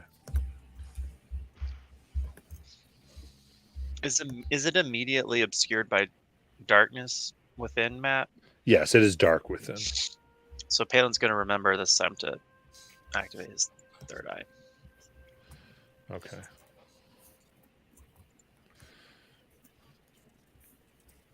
Then you enter coming through the darkness, and using your sight, you perceive in grays. And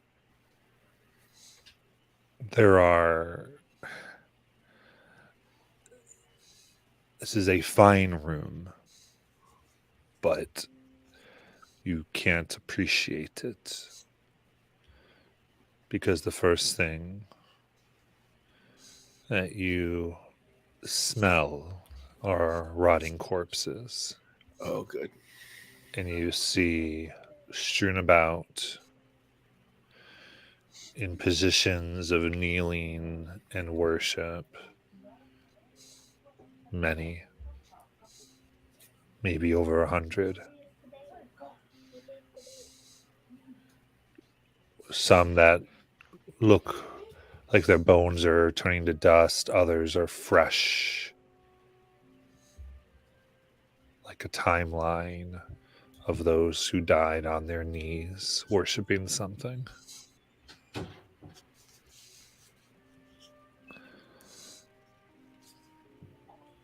There are bugs that fly. As Kayan goes, no. I will wait outside. Wait, what? I never said I'd fight with you about anything, and I have been good. I am not. No. Why not? What's happening? What is it? What is it about this place? The hundreds of dead bodies inside. Oh, right. It's a pretty good clue. After Singhorn, I guess. I listen. I support you fully, but I am going to wait outside. Do you need some company? You are welcome. But I mean, Mother you have friendships with them. I don't care. Listen, no. Mm-mm. I feel like this warrants a group meeting.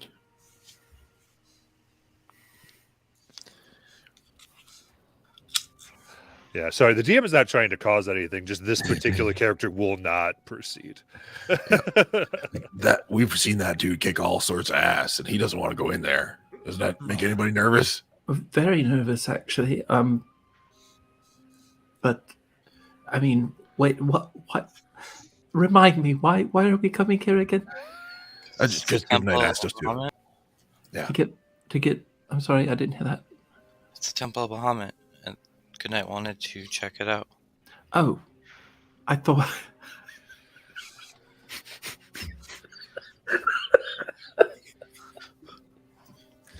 Oh, okay. What did you think, Mother Esme? I legit didn't know why we were here. Oh, that sounds exactly like what we would do. Yep. All right. Carrion, is the reluctance to enter because of the particular danger that lies within, or do you know any of these corpses that are strewn all about, entrails just sort of splayed wildly? What I see are people who came here for something and were put to their knees until they expired. And I do not see the threat. And I am with at least 2 faithful people, and there are many on their knees.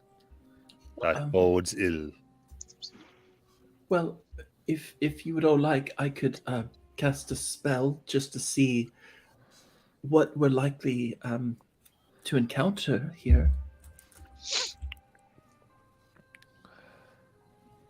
It won't take but a minute. All right. Esme's going to cast Augury. Okay. As you even do this, he has left. Yeah, I just to be figured he very had. clear. He's like, he's good. He loves you, but he is not. He's done. Keeping a very vigilant eye up for anything moving, any danger. Absolutely. Augury, okay. So, Augury, you suggest a course of action and you get whale or ween, right? Mm-hmm. Or wane or wheel. My bad. Woe or wheel, right? Or nothing. Critters would start to pass the ring of rituals over, so you can do it in half the time.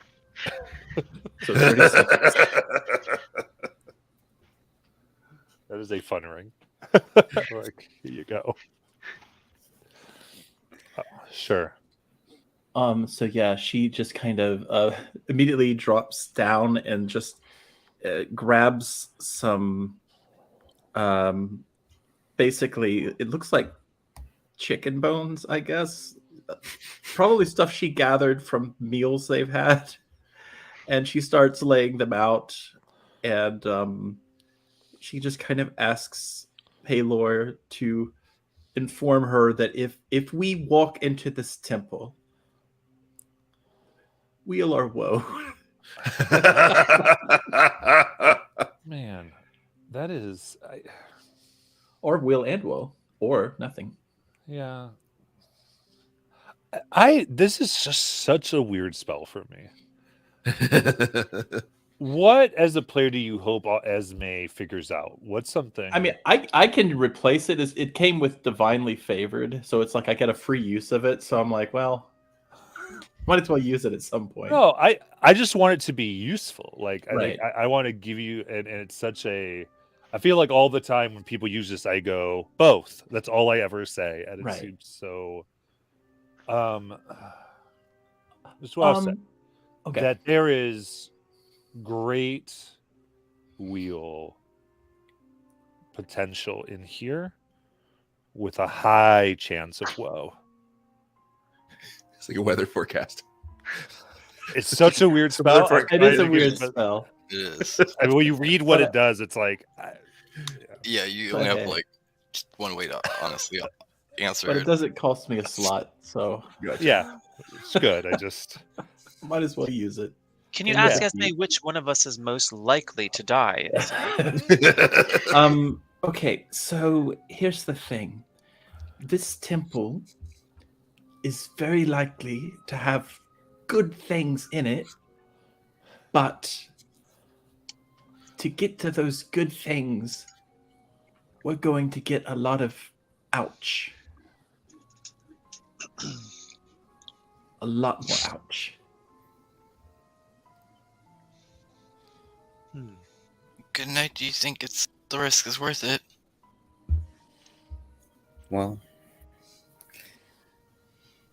I do, but I cannot force your hands. If I feel this is a path I must travel, I mean, what are the odds at the exact time I'm having a crisis of faith, we get in a fight and just happen to picnic right in front of a temple?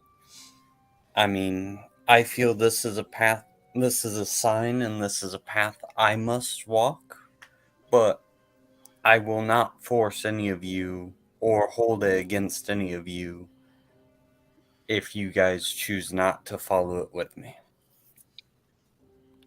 I will follow you, but only because I feel safer when I'm within at least just a few paces of you. I somehow feel I feel safer when I'm within almost like arm's reach. I can't quite describe it, but I'm with you. Yeah, if you're going, I'll go. But I mean, you can't deny the coincidence that you can't. It is eerie. Well, if we do this, then let's find Karen and find a place that we can retreat to and hold off. In case things do go back, we can at least retreat here. Sound strategy. And then we will know where he is. And also I can place the mansion now, since it will last for 24 hours. And as long as we don't die, it will be there.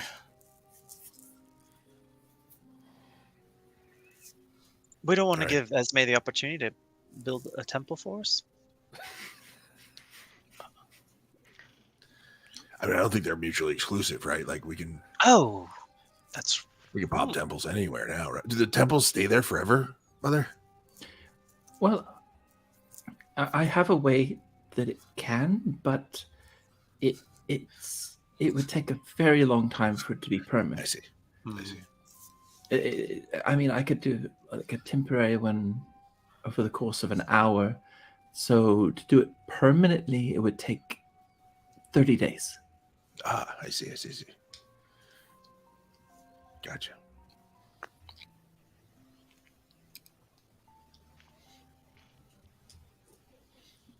above table. So the mansion only takes a minute to cast, and the temple takes an hour to cast. She doesn't even have it prepared right now, and she wouldn't have the slot for it anyway. So Fair. because she used her higher level. I really want to be in a temple of Takesis. I'm just. But she's tried to make a. Oh, that's another story. Yeah. Well, you were trying to meld the two symbols. Yeah, she was. Yeah, She was. That was the. All right, we'll go find Karen. All right. Okay, Karen's right outside the door. Well, Karen, where would you think would be a good place to hold up for you? And in case things go bad for us to retreat to.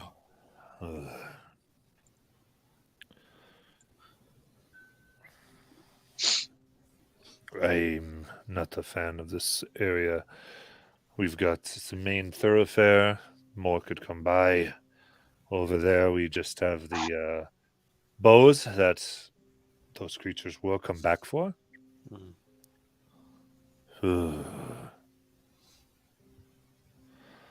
I was planning to be a sparrow in a tree, but I suppose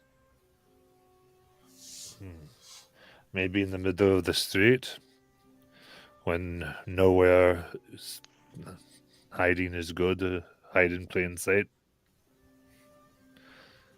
The door is invisible, isn't it? And it shimmers faintly and is 5 feet wide and 10 feet tall. Or shimmers faintly. Okay, never mind. Yes. Okay, so he'd know that. But you and any creatures, me and any creatures that I designate are only allowed in it. Yeah. So other people can see it. So like that's Shauna would be like, well, the worry is not that. Oh, while the portal is closed, while the door is closed, the portal is invisible. So there's that.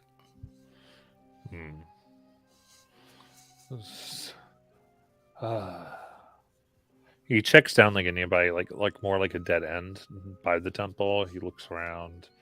Maybe over here might be best. All right. She'll spend a minute,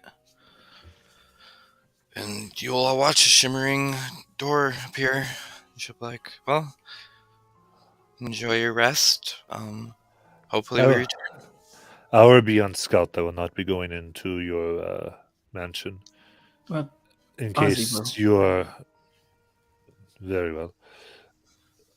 I would rather cover your escape if need be. Well, then thank you. But if things do get too dicey around here, and other people come by, you can hide out in there.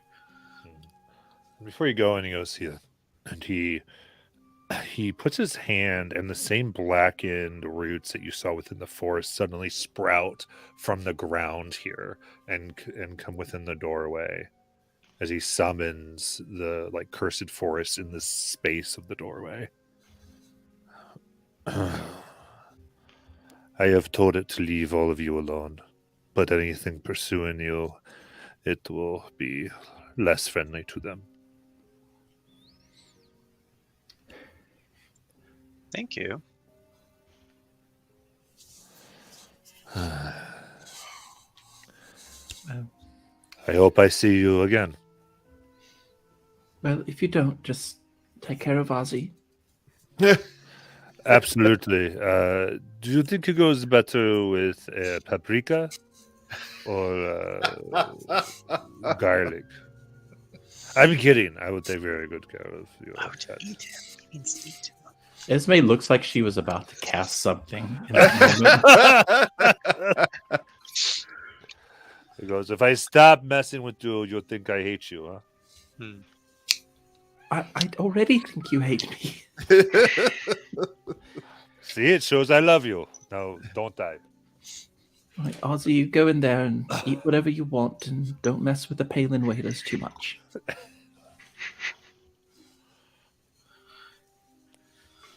As they're leaving, Palin's going to mage hand a document from inside his robes.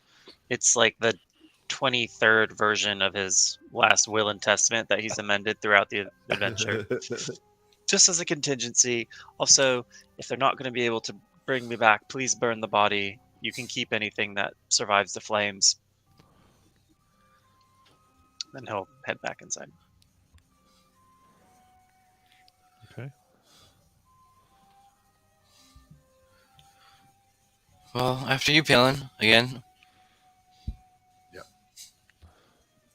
Pass without trace. Yeah. Palin leading the way. What could go wrong? All right.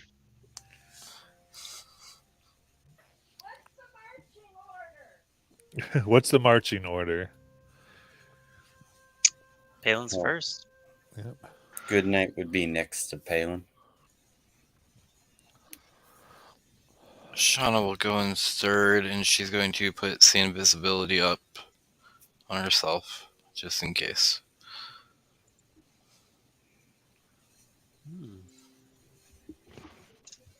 Drop will stick to the rear. Is it dark enough that I need dark vision in here? Yes. All right, then I will cast dark vision. I'll cast it on Palin as well, even though I don't think he needs it. Does anybody else need dark vision? Nope. Okay. So Palin, if your glasses fall off or whatever, you've got dark vision still. His third eye will just blink.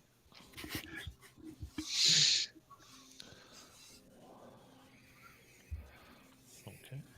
Where is that? So you enter. Has it been 10 minutes, Matt, since we first entered the temple? Nah. Okay. And so Oh, now. Horrible. I just noticed it. I was looking down.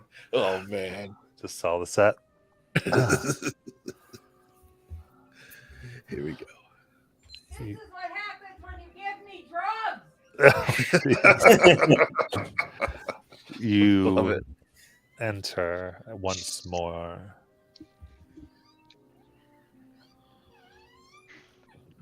And now you see the beautiful filigree of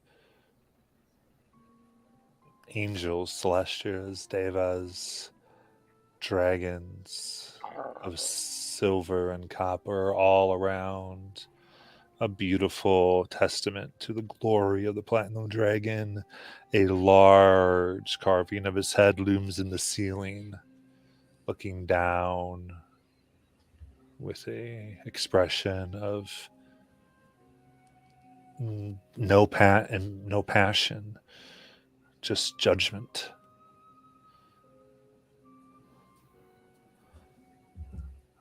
And thus are his tenants, emotionless, justice, the way of the dragon. Palin, close to a pedestal where an altar was for sacrifice. In Shana, you see a black book bound in human skin.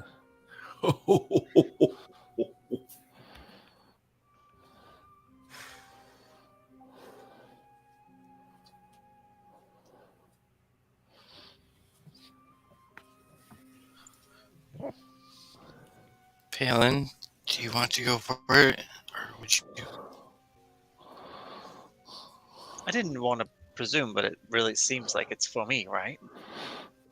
Bound in the flesh and all that. I was just thinking you have armor on.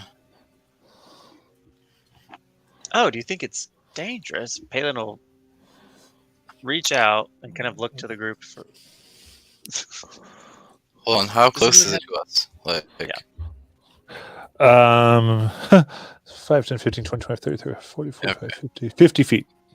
Okay. Yes. How far does my mage hand reach? Phelan, would you like me to investigate it for traps first? Oh, that's very sensible. Wait, so what is this book? You don't see anything. They're just sort of talking. Well, so Goodnight asks Palin, what are you guys looking at? A book. Okay. Yes, right there. Don't you see it? I do not. Mother Esme, as they're having this conversation, you can see just at what looks like a second row of worshippers, there is a symbol that has a slight glitter to it with 5 claws that surround a sun attached.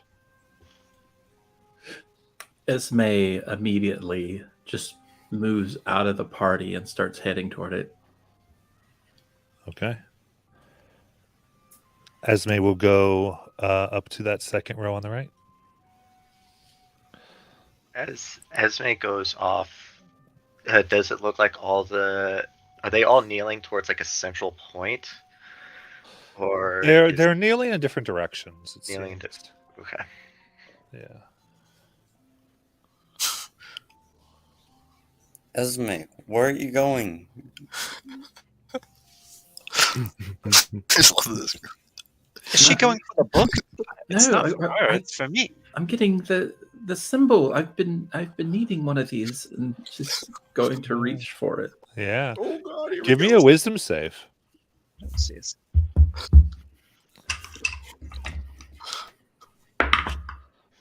Nat 1? Yeah. Oh. Here we go. You see it, and it is everything you want.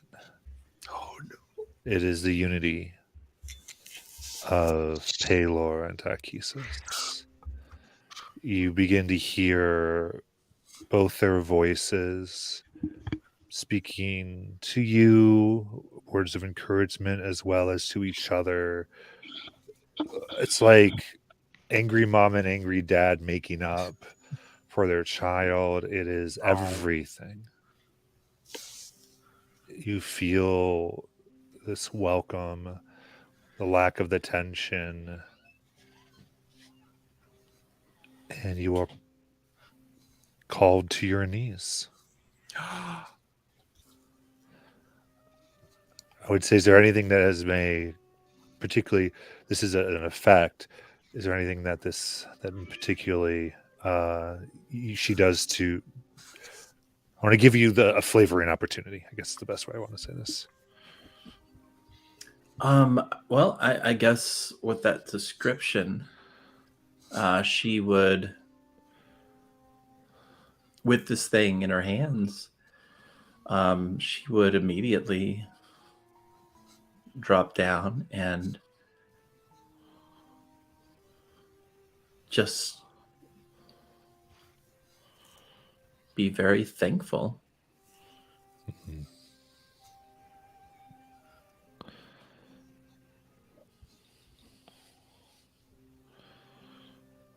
All right. This So you group, see Esme begin kneeling. this group, temples and touching things. What did we not learn the last time?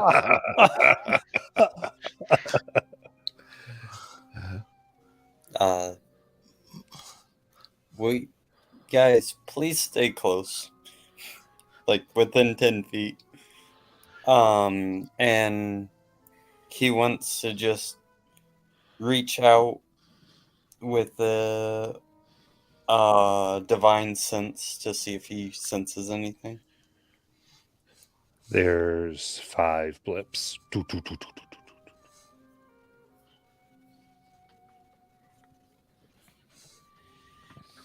Alright. Do you learn what type of things they are?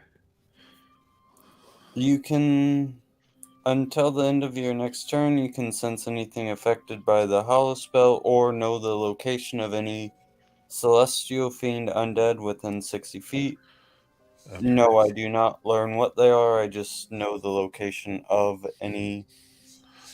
There is one creature that is hidden in the ceiling above the altar, and 4 others in locations around above in the ceiling as well. The one above the altar seems to be hiding within the head of the dragon.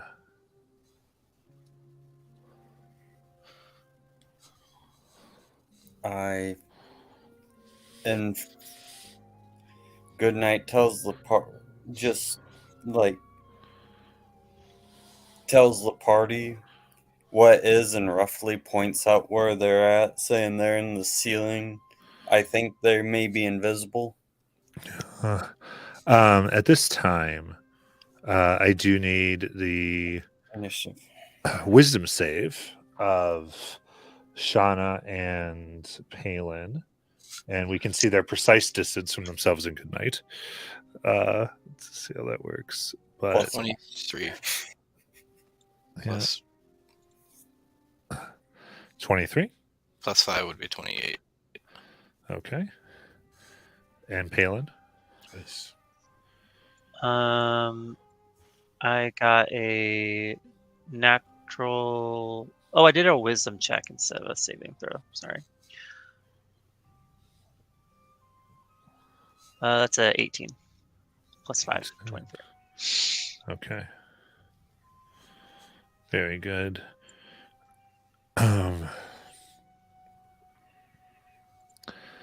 Now, additionally, and what in this moment is something that Dewdrop would desire? I'm going to ask the same of Critters. Like an item or a... This would be a thing. A thing? Something that he could use to protect the party. Okay. Critters is going to be thinking of a Raven Queen holy symbol that his caretaker that took him in, since he's in this temple and he has this sort of fear of everything. That's the first thing he thinks of. Okay. Then I'd say you see this symbol, and Goodnight, you see what looks like a potion of invulnerability. And I need you both to make your saving throws of wisdom. Goodnight or Dewdrop sees a potion of Dewdrop, I'm sorry. Yep. It's my bad. It's okay. That was a 26.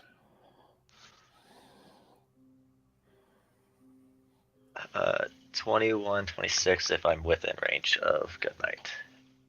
I don't think either of you are. Okay. You got 26 anyway. 21. Okay.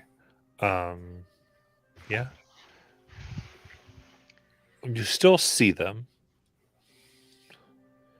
They are there. Knowing what Goodnight has said, I'm gonna look at everyone else, and I'm gonna be ready to. I'm gonna prep a fairy fire towards that dragon head. We need to grab Esme. Something's got a hold of her. We need to grab Esme. I'm gonna start to move forward. Leave the worshipping alone, says a voice strong. I gotta put the brakes on a little bit. Like throughout the. Where'd like that voice come from? You hear this in all of your heads, this telepathy. Oh, it's in the head. Okay.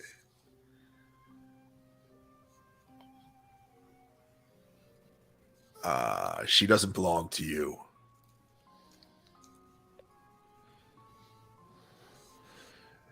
She is found worship, a point of focus of faith. Do not rob her. Do not steal and break the law of the dragon. We're gonna look at Good Night like, what is this your shit here? Is this what you guys do? Good Night says, if you are choosing Bahamut's will, present yourself, and we, both champions, can see which will win and which one Bahamut favors. Out of the mouth, two large metallic wings shoot out. And this blue metal skin, like cobalt creature comes. Long black sword.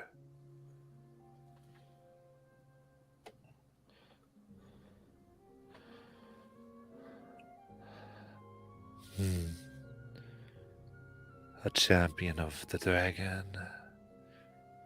Very good. As she hovers around. Many champions were once here. And she gestures, and you see on the pillars that hold this place up are hung corroded and dilapidated cloaks. And one cloak is by the altar behind it. That's in the same style but perfectly preserved. It was sad what happened here. A whole sect wiped out in seconds. A part of the dragon forgotten.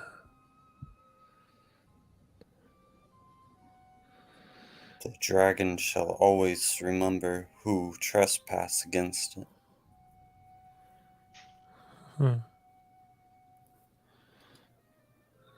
Can a god remember when the people forget?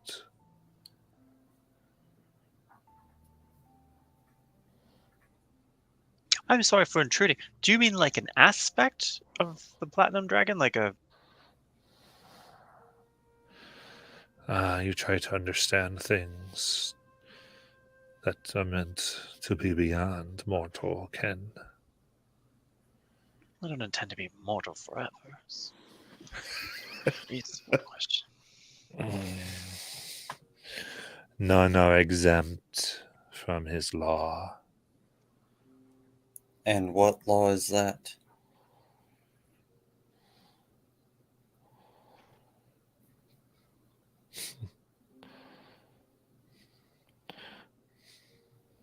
Of Bahamut's law is written in hearts and upon scrolls through the pens of kings and emperors, of diarchs.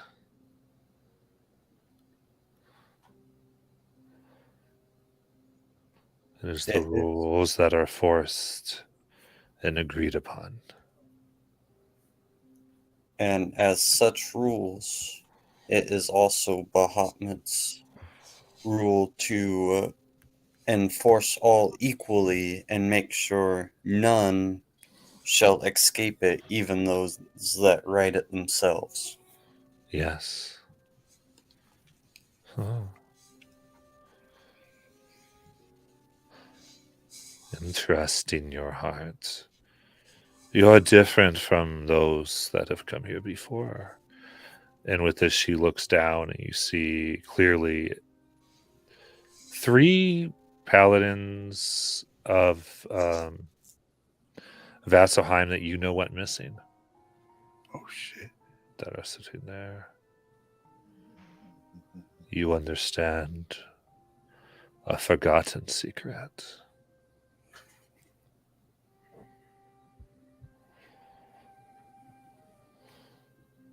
And what is that secret?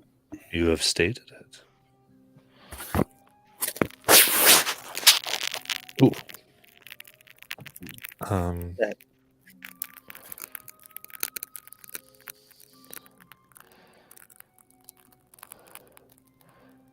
That none are exempt. Even the writers are held subject to the written.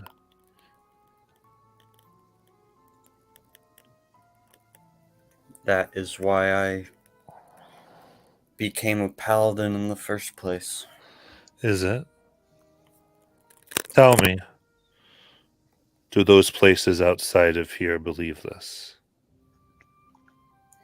You come from, yes, the same place as them. In the foggy, hidden walls of Vasselheim. Do they hold all accountable without prejudice? I'm afraid, aside from me, not all do. All right. Who's by their mic? I don't know what that is, but it's really hurting my ears. It's a crazy sound, right? Is that you, Good Night? Oh, it's Good Night. Okay. I don't know if you're eating something, Alex, but like it is very loud. I am not. Your mic's very crackly. Well, let me off of that better? Much better. Okay. I'm guessing it was the fan blowing against the tape I have covering my camera / mic that was probably making things go bad. I apologize. Cool. Sorry. Since we broke the dialogue there for a second, yeah. Can I just Dewdrop is trying to millimeter by millimeter inch forward without really looking like he's doing that to try to get a little closer to Esme for when shit goes down. Just give me a stealth check. And we can go around to see what everyone else is doing too. I think it's a good point to do that. Yeah, 100%. I had been casting Pass Without Trace. I don't know how that works when we're very obviously in the middle of the room. Not against this chick. Okay. She don't care about no Pass Without Trace. All right, great. I'm just gonna roll straight stealth, which I'm real good at, y'all. Oh yeah, 15. And I'm just millimeter by millimeter, just trying to tick forward a little bit.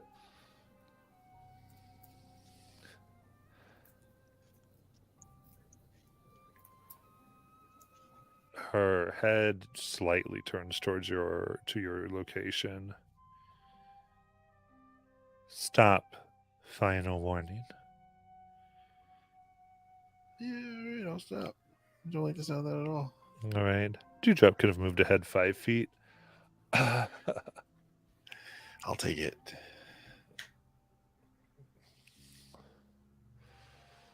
Can Critters try to make like an insight? Is she actually a follower of Bahamut, or is she or posing, trying to fake it type deal? Yeah, make an insight. I am going to use my Kinku recall to make it an advantage. Oh, why, dice? Why? That's a 14? 14.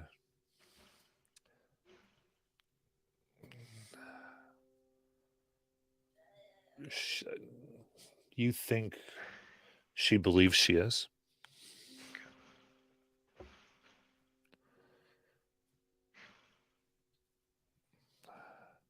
Is there anything else anyone is doing here? Telepathically, Goodnight's going to hear from Palin.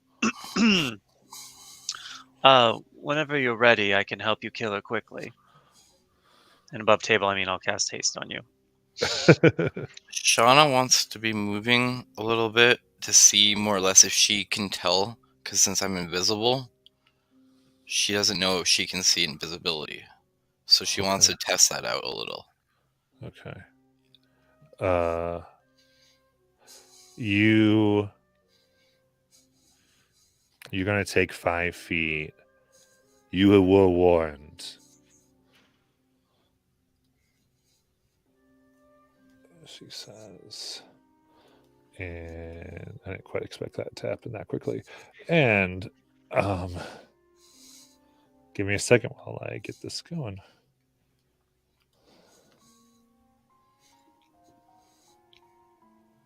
Not Monday night storming headfirst into combat. Not us. We Just would above never. table, Goodnight was actually trying to be diplomatic for once and ever. That'll just be the great irony of this.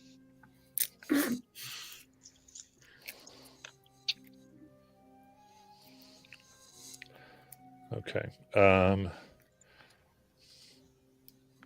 Oops, not that much. Okay. Do that, and then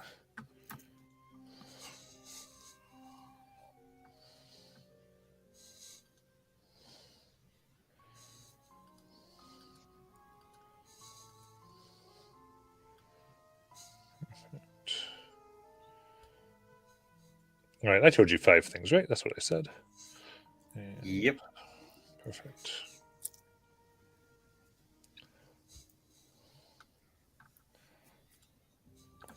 All right, roll for initiative.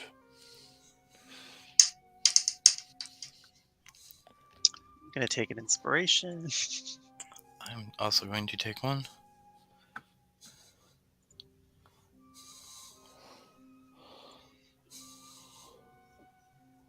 Critters will I too.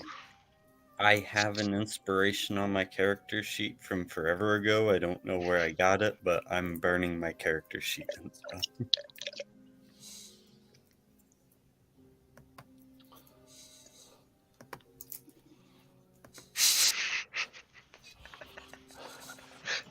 No. How do I get 2 9s with advantage?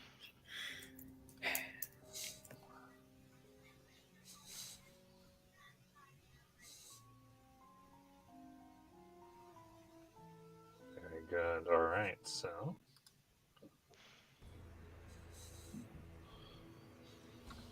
all right, I think I have all the initiatives, it looks like. Good. Oh, she gets to go first. That music came in super loud for me. Oh, yep, sorry. Let me. Better? Jeez, Matt, fix it.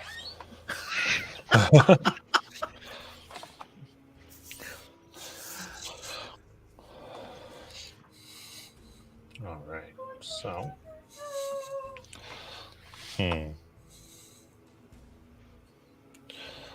Follower of Bahamut, you bring in those who do not care for his law.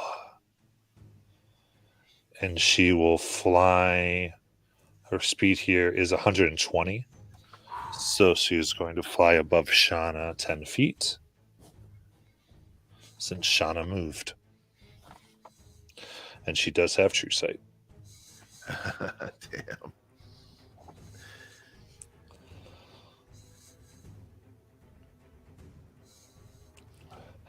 And she yields out this long black sword, gold filigree and skulls upon it, as she will strike out. All right. First, 22. Yes. 24. Yes. 21. Yes. Okay. Strikes out quickly, meting out her justice.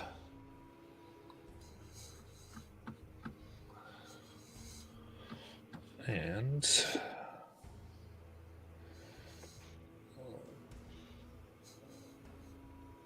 okay, so that's 2d6, 4. Okay. Sorry. It's got a few damage things here. Oh boy.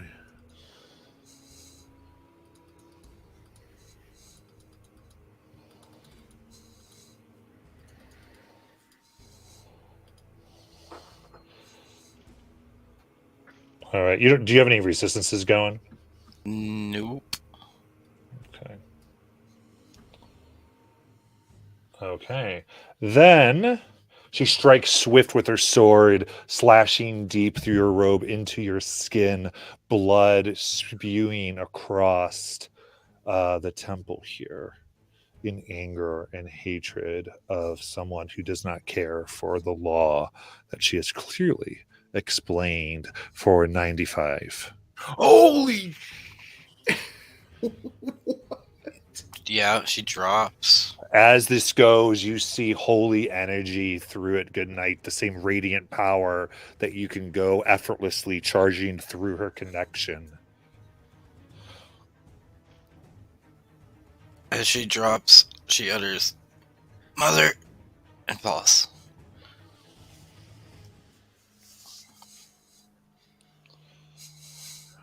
Holy shit, y'all. Oh, interesting. Good point. Mother Esme, you can repeat your save because you went through the trial of high sorcery with her. On my turn? Right now. Use inspiration. All right.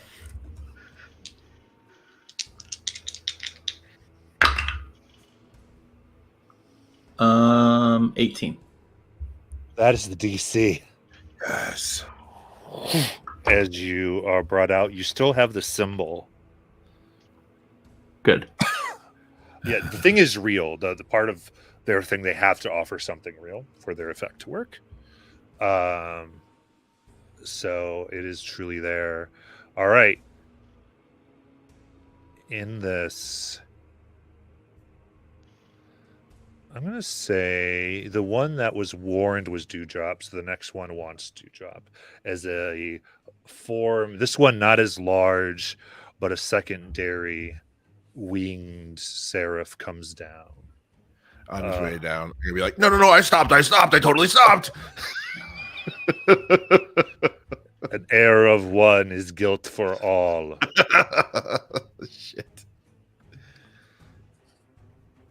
All right. Now, this one will get 5 feet. Will not be 10 away. I would say at the end of the other one's turn, she at least would have gone up 20 more feet to get 30 feet above the ground. God damn it. Of the big one, she's not going to hang out. She's not idiotic. And yeah, goes to strike.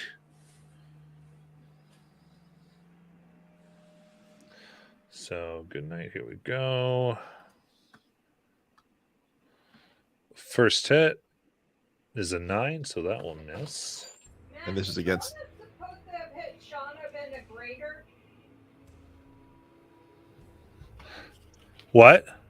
The one that hit Shauna, is that a greater or a lesser? That was the greater one. The greater one was the one. I was using the wrong figurine. Okay. Yes, put the correct figurine in all its awfulness. Oh my god! There's the actual figurine of what was talking. Sorry about that. Okay. Oh my god. All right, sorry about that. How many You attacks? could switch it back. Maybe like use that stat block too. Okay. Okay, that's a natural 20. Yeah. Silvery barbs. Thank you. That is probably still going to hit a 23. 23 does hit. It cancels the crit. That's important. Believe me, you want to cancel these crits. And a 16. Misses. All right. So two misses and a hit. Yeah, these things essentially, the big one is striking with a 4th level smite on every strike, and the small ones are striking with 2nd level smite. So killing crits is an amazing damage mitigation, more than you'd think. So it just says a note. So that's 1 hit. Just encouraging all of you who are attempting to. So that will be 1d6 and 2d8.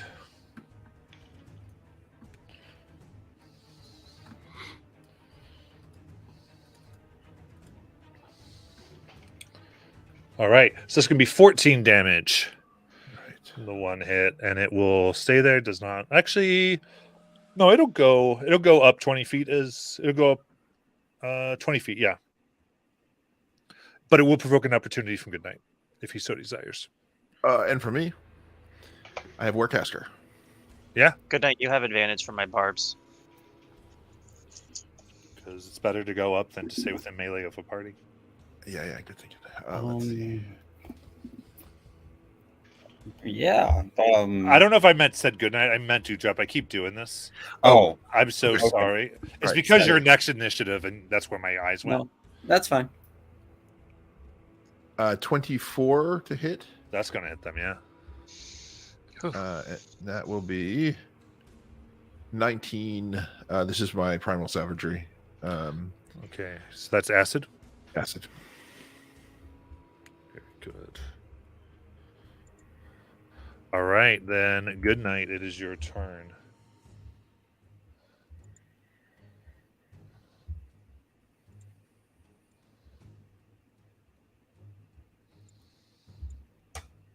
All right. Good night. Looks at Bahamut's head and states, "Please give me the strength to overcome this." And he pulls out the shaping hammer. He also tells everyone, once again, this is my trial. If you guys need to flee, do as you must. And you see him pull out the hammer and strike it heavily against the floor. And walls start ascending as he's casting Wall of Stone. Okay. And he is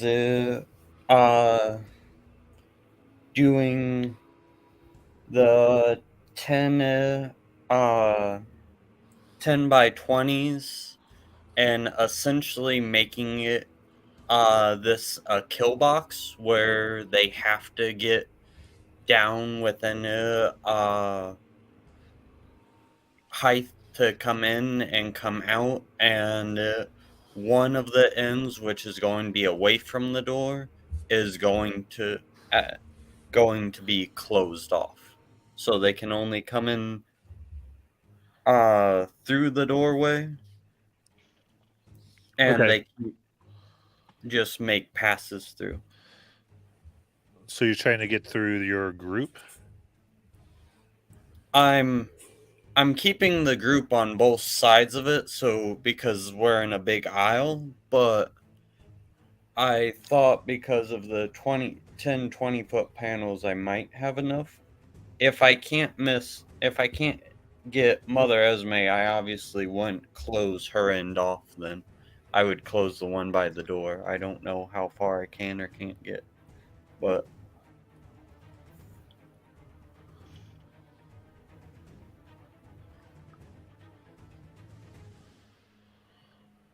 Alex, can you describe what it looks like just for my benefit again? as he hits it, you see stone mixed with platinum walls, as if they're somewhat of a like that minerally aspect of it. You see like in vines and mains and things like that of platinum coming from the stone. So you get how many panels? I get 10 20-foot panels. Is it 20 by 20 or 10 by 20? 10 by 20s is what I'm using. Okay. She's trying to make your vision happen here. Sorry. Because you would be able to like imagine within your spell. So yeah, this is where the whole is just making sure. Yeah, I don't think you can put a roof on it though.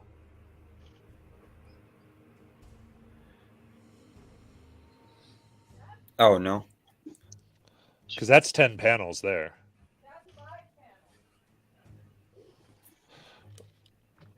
That's so this is a 10-foot tall one. This is not 20-foot tall. This is 10-foot tall. Correct. Yeah. Okay, so that's what I was going to confused. That's 5 panels. Okay. So All right. And it looks like they're getting Esme. Okay, so yeah, then you want a roof on it? Yes. Okay. Whoa. Very good. So you make this little 10-foot tall thing. Everything, because they were raised up, they're out of it.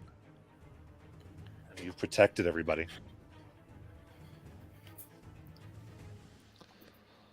Get behind me and let Bahamut lead the way as he faces the doorway. Okay. And so this one guy's in here with us? He's not. Oh, he's too high up. I see. Okay. Yeah, I think I get it now. Okay. I'm getting it. Yeah, I didn't get it either. Okay. Yeah, it's. Yeah. So box just good night. So that mini's so big. Okay.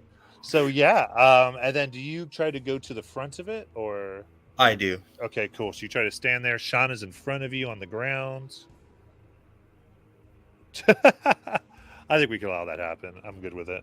I think it's very cinematic. I love it. Very good. All He right. still asks Palin to make him fast still, obviously. But... Yeah. You hear in your head this growl of a voice. A light that strikes unseen, strikes true. Palin, it's your turn. As the walls creep up over them, Palin has this distinct thought like, this guy stole my signature move. And then he will, somewhat chagrined, cast haste on Goodnight. And then if I can, try and pull Shauna, or I don't know if I can interact with her at all if I use my action to cast haste. You can drag her. Okay, I'm going to try and drag her further back into the kill box. Okay. And telepathically, I'm going to be pinging Mother Esme. Are you there? Are you back with us? Help. And that's my turn. All right. Dewdrop. Okay. I am going to. Does Esme look like she's coherent again? You'd have to spend some time to figure that out, I think. Okay. I'm going to reach down, cradle Shauna's head in my hand, and I will cast. Oh boy! I will cast heal. And my sort of the green light will engulf her for just a moment, and then she will wake up with 70 hit points. Nice. You're back, and boy, oh boy, do we need you. And then I'm going to spend a little bit of health on myself from my Bomb of the Summer Court. I'm going to spend 2.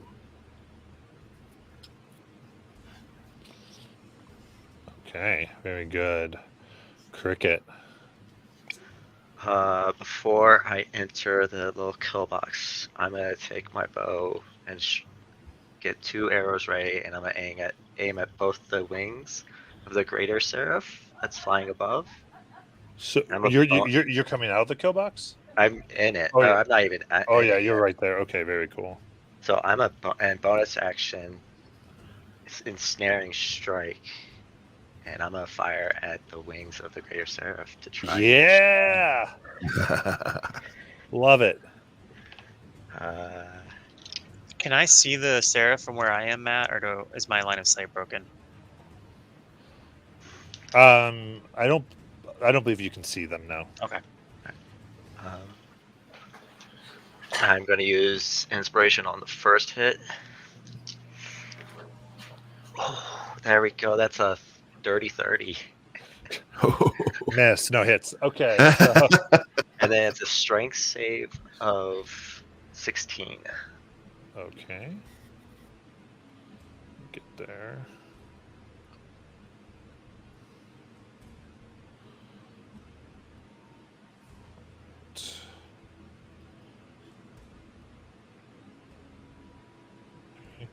Save 16.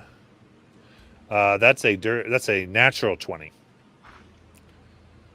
I will fire again at his other wing. then. 13. 13 misses. As they fires, takes their sword and chops your arrow in half.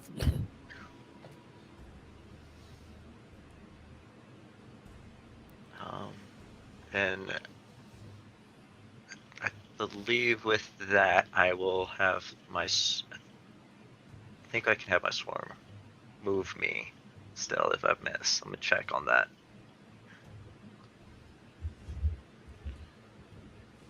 Checking on something? No, I have to hit him. Never mind. Then I'll just start to enter the kill box, and I'll be on the right next to Good Night to help like block it off from the others trying to get in. Okay. Sounds good. Loving it. Mother nope, wrong combat. But right person. Mother Esme. All right. Can I see them? No. You were in the back of this box, and they were above the box. How can I get to where I can see them? You'd have to get to the doorway. So you're back there, and you could get right there, and I would say you could probably see the big one just barely. I don't. Oof, that's rough. I'll let you, just because you were charmed for so long. I feel I'll let you do it. All right. If it's just to hit, they'd have half cover, but if it's like a save, you're fine. Yeah. But well, you know what? Why not? Let's try it. Even though this is the big one. I need a wisdom save. Okay. Very good. Okay.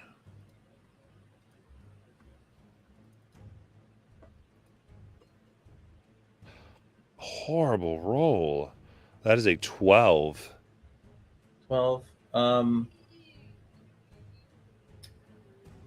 me see. Is it immune to any type of charm effects or Is immune to charmed. all right.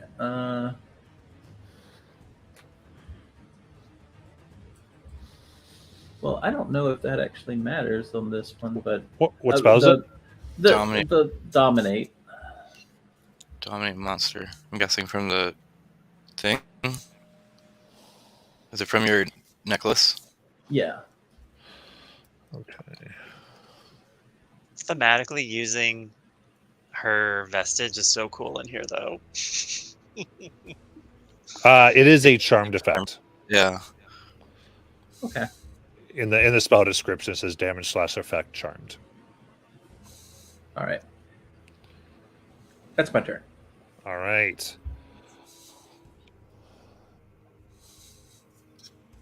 Interesting. Because you are using that. Its eyes glow in hatred as it sees that collar. You just, in the Temple of Bahamut, you did a vestige of Tiamat. Dewdrop, let's go. Your turn. Shit. Wait, no, I just went. Oh, it's not. Sorry, I went to the. Let me close the stupid combat. Okay, cool. The fake one's gone. It is another one that was hiding in the wings. Another one. They sensed 5 beans in here. And Good Night clearly told you guys 5. So yes, this was very clear. Okay, it's going to come down and lands upon the roof of this structure and begins to attack it. So that's 3 strikes.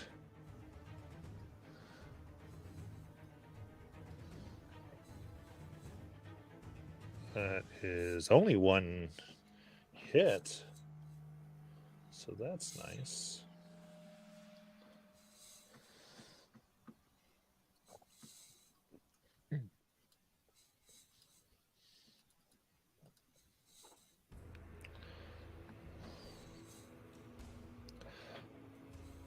Okay, a large crack from one hit comes from the roof. It is ready to cave in, but it is for the moment standing strong.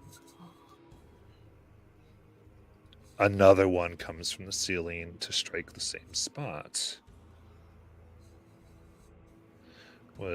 Is not able to get a good strike. Not able to get a good strike. Does get a very good strike. That was definitely going to shatter that piece. And they both will make sure that they're at least not in view of it. They're going to fly to be up in the air and also over where they cannot be seen by those within. Shauna, it is your turn. Okay, Shauna is going to crawl towards the ground, staying on the ground, and just to peek out her head enough to get a glimpse of the Seraph as she casts Bigby's hand, and then right next to him, and grabs him and yanks him down in front of him. Good night. So I'll need a contested strength save. Ooh. I've foreseen this. He gets a 2 on the die. So Interesting. Is it? Does it just say that it's considered a 2 overall? it would be they get a 2 on the die, so they can add whatever. Okay. My thing is that they have advantage. That's what I was sort of curious about. But I guess they just get 2. Yeah. Perfect. I mean, let me double check that they don't have something ridiculous. So to that. Oh yeah, no, they are going to fail that. And then, yep, that will be my turn. As a revenge is bittersweet. Does it pull them down or prone? Or It is it just pulls them. It doesn't prone them. Okay, just puts you have them okay. grappled. So. Okay, perfect. And I think they actually, I believe they from the clench fist they might take damage. Let me check real quick. All right, something comes up, grabs it, yanks down. Hands, grasping hand. Yep, 2d6 bludgeoning damage plus my spellcasting modifier. Love it. They will take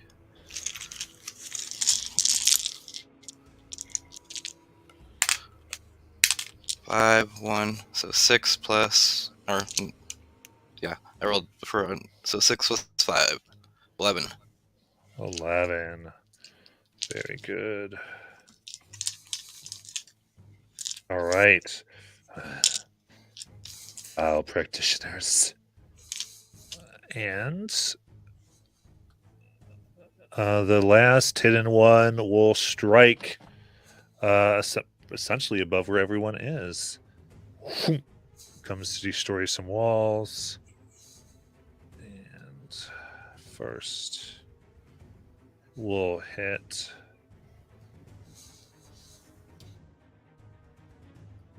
That one hits as well, so let's get the damage resolved for those two before they decide what to do with their next one.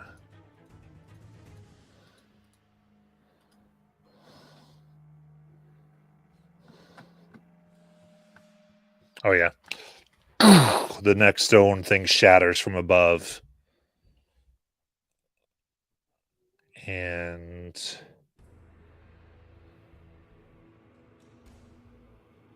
reveals a prone Shauna. And so they're going to take their last strike on the prone Shauna.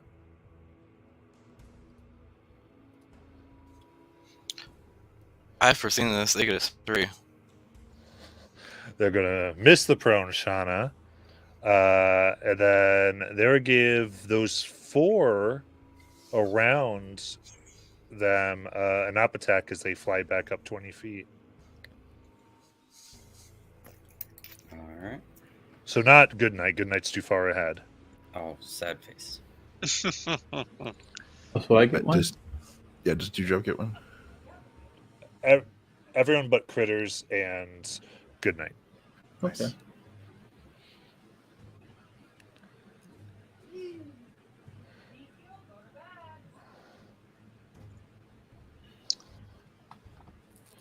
Does a 17 hit? Yes.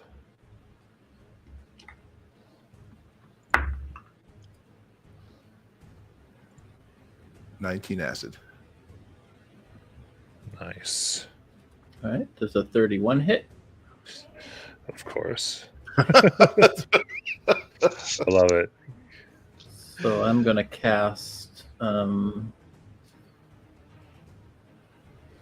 my inflict wounds at the highest level. Yeah. Okay. In the future, do me a favor and say you're doing that before the roll. But I was doing it. I believe you. We're good. I'm not questioning.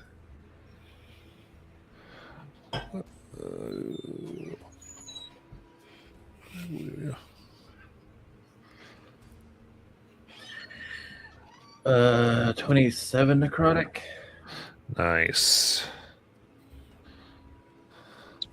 Palin will swat with the Staff of Magus at it completely by reflex. That'll be 25 to hit, and that's 8 points of fire damage from a little fart of a firebolt he gets off while panicking. Perfect. Shauna, you taking one? She gave her quarterstaff away, Okay. so she doesn't have a weapon anymore. That's right. She gave the quarterstaff To Mother Esme. to Esme. I love it. Very good. Okay. I think that's everything. And then it is the big fella again. With everything exposed.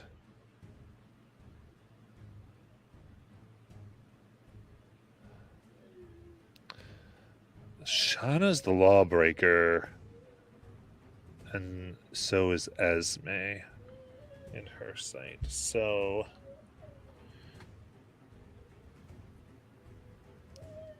But Goodnight is protecting the lawbreakers.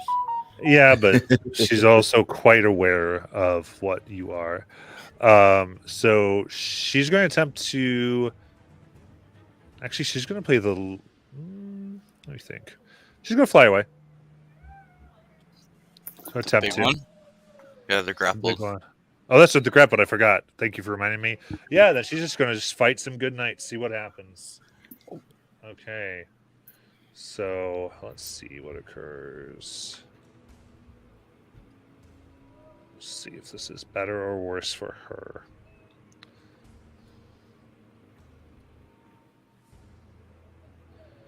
Definitely miss. Definitely miss. Definitely miss. So unable to get a hit on this heavily armored pally. Right. And now the one that was high above is going to come down and I think begin carving their way from the back. So they will go after Dewdrop. Still maintaining an above height, but 18 to hit. Misses. All right.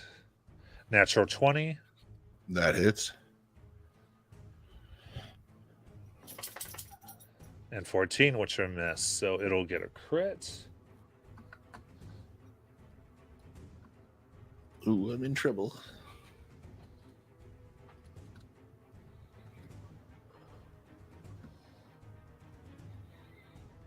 Come on, dice. There it is. That is a 22 for damage. As one of the strikes comes down. And they're going to, and again, they're going to be above, so there would just be Dewdrop that has the issue. And they will fly away, and you don't have a reaction. And then Goodnight, it is your turn. Remember, you're hasted. Yes, thank you.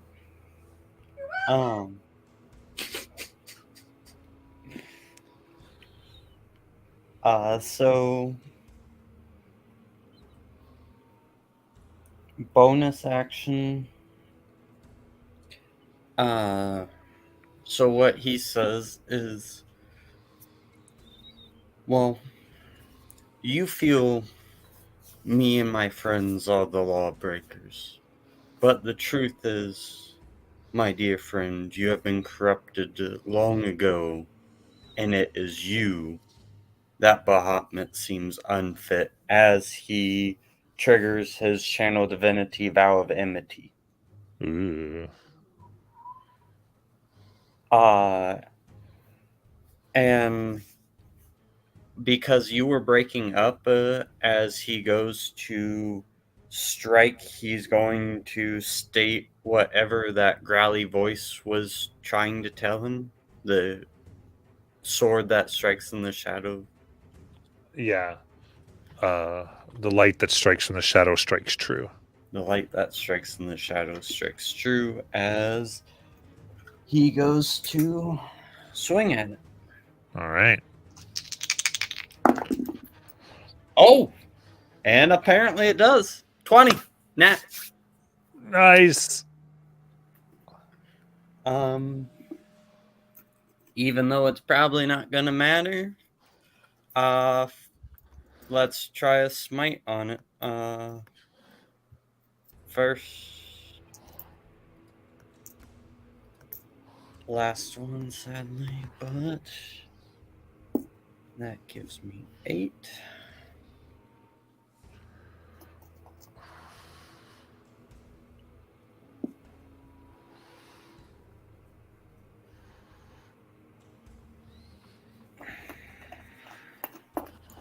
All right. So that's going to be 32 radiant, and only sadly 10 bludgeoning as he brings his hammer down on it with this holy platinum light. Absolutely. It strikes the being, and the damage, the light singes a little bit, but you can see that this being created from radiant energy does not take the full strike. And then after he hits it and brings it down, he's going to bring the hammer back up to strike again.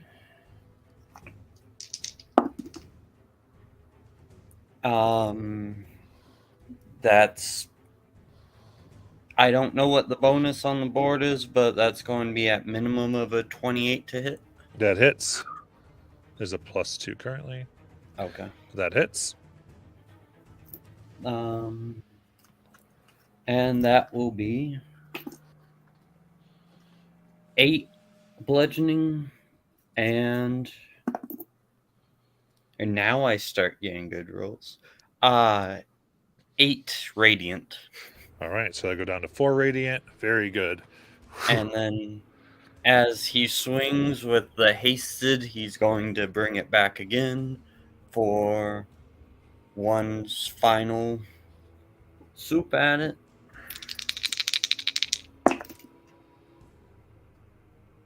Oh, for another nat 20. Jeez. Making up for all those ones. Yeah. I guess the dice gods decide to balance out eventually. Yeah, you see, and there's, from the light of your sword, there are dragging claws that manifest, trying to rip at this thing.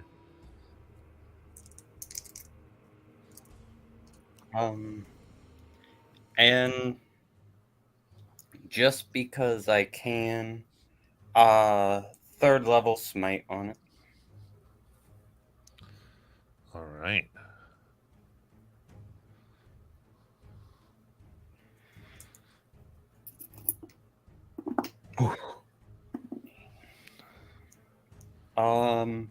So that's going to be 50 radiant.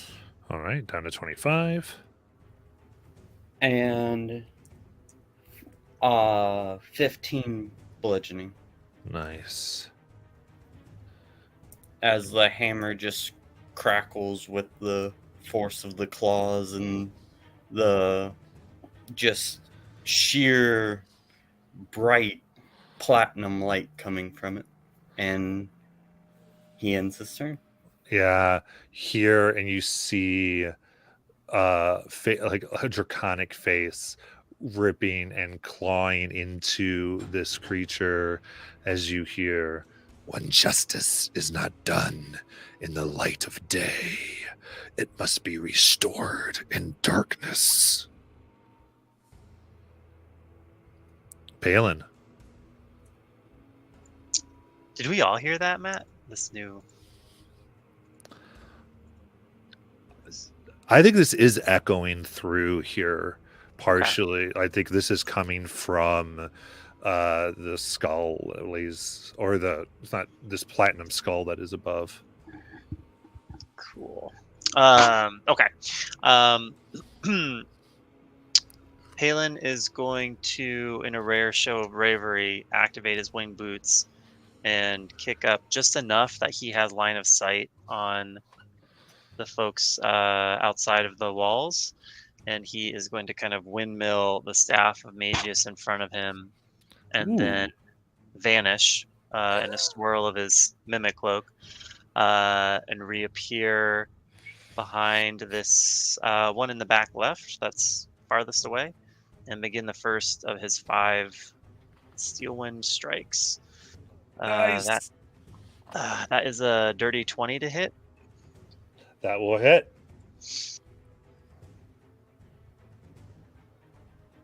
That's 22 force damage. He will vanish again and then hit this one that's a little higher up in the back. That is a 27 to hit. Hits.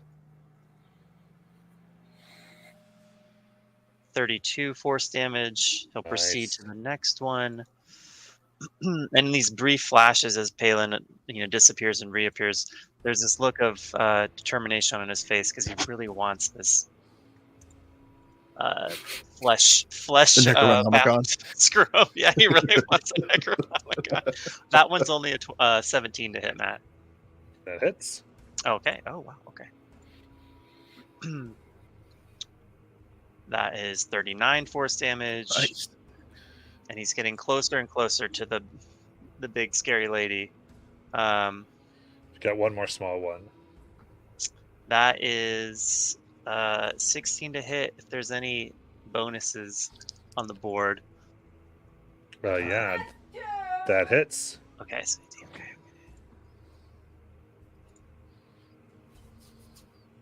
That is 39 force damage. Yes.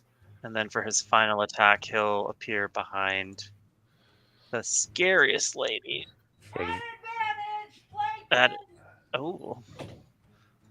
Okay, 27 to hit. That is 27 force damage. Okay.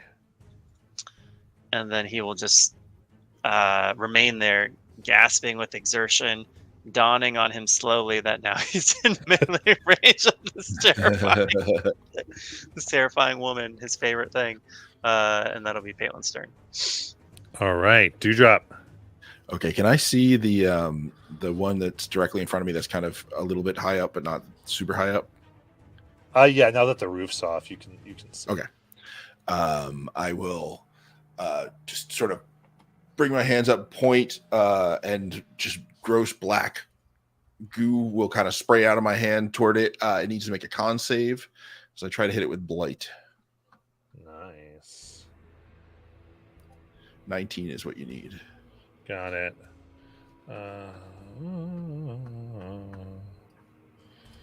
Okay, so it's con save. It gets a 6 on this.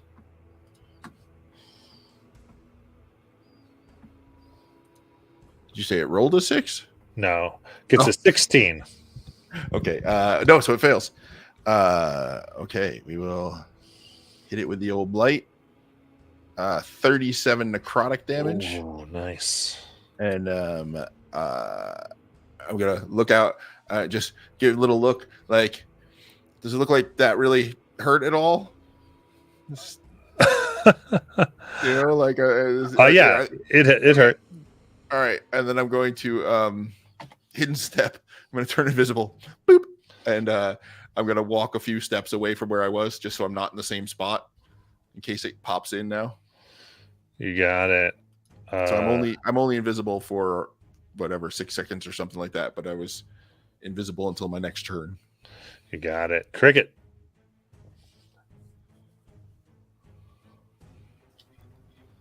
You muted. I will bonus action cast Zephyr Strike and make my way out the door and get on the same side behind the pews, and I'll fire at the one on the far side. Okay. With 2 arrows. I'll do sharpshooter with this shot. That is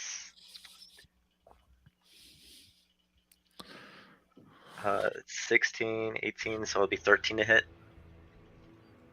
13 will miss. All right. I'll do another shot. I'll do sharpshooter again. There we go. That's 29, 31, so minus 5, so it'll be 26 to hit. That hits. And that is 4 plus. So it'll be 10, it'll be 20. And I'll call, and you'll hear Cricket making these bug noises, and I'm going to call for the bugs in the room to rush it, and I'm going to try and shove it and make it go prone. Okay. That is a strength 16. Got it. Natural 1.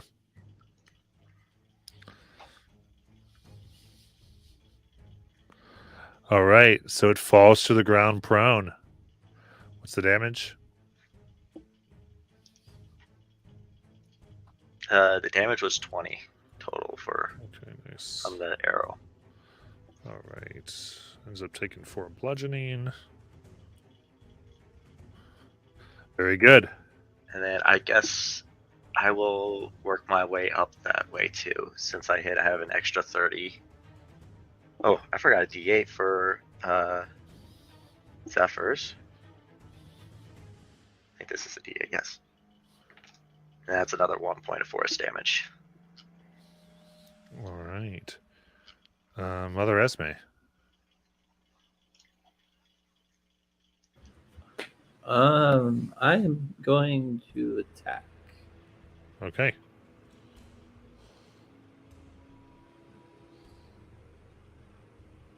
All right. Wisdom save. On which one? The one. The close one. The close one. The close one. Okay. Got it.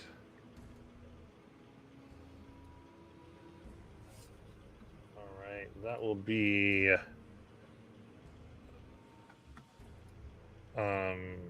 25. Okay. That succeeds.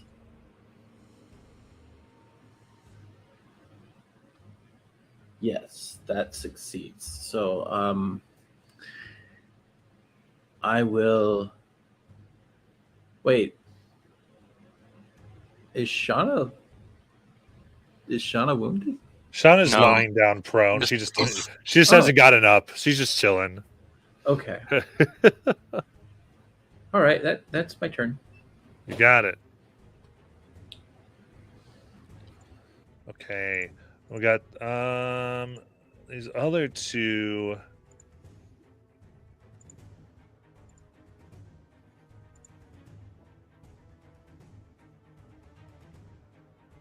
Yeah, we're gonna come from above And one by one, these two are going to try to get some Shauna.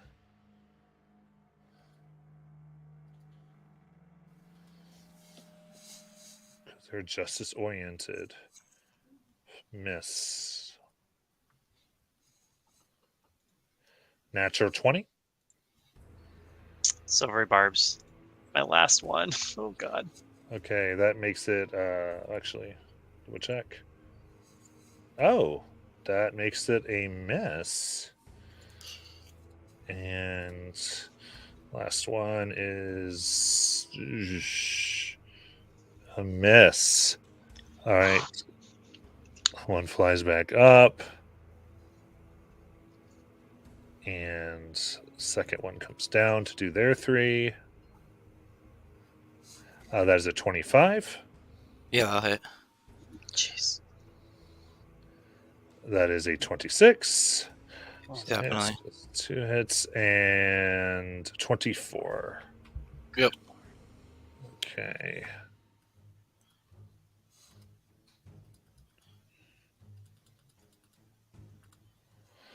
Okay, 3 strikes in quick succession, ripping at Shauna for 46 damage total. So, Matt, how do you want me to do that for Constitution saving throws? For my... Oh, yes. Yeah, so that'd be 3. Let's just do it simply. We said 46. Just go with the calculator. 46 divided by 3. Yeah, so it's going to be DC 10s. Okay. Each one.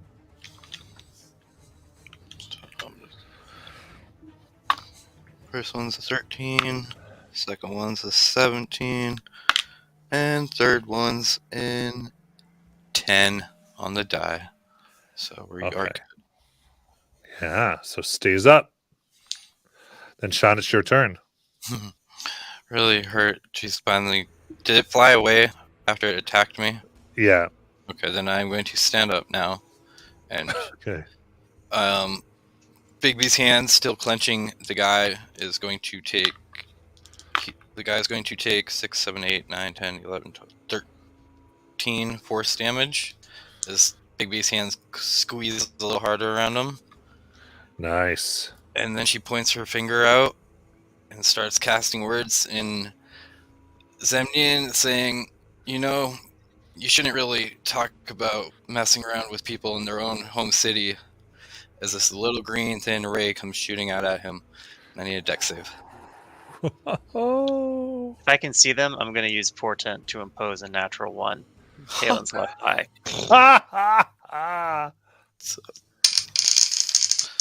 that is going to be 78 force damage. As she sends Disintegrate. It only has 70 HP, Shauna.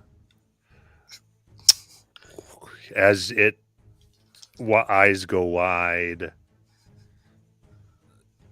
the unjust should not have such power, as it crumples to dust.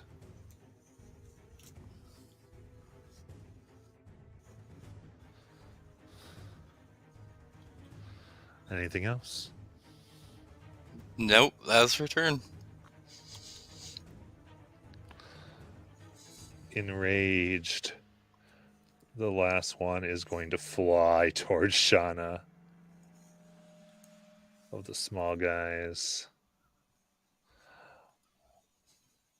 Miss. Natural 20. Silvery barbs.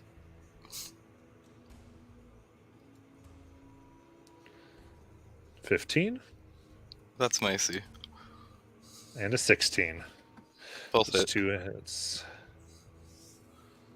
All right.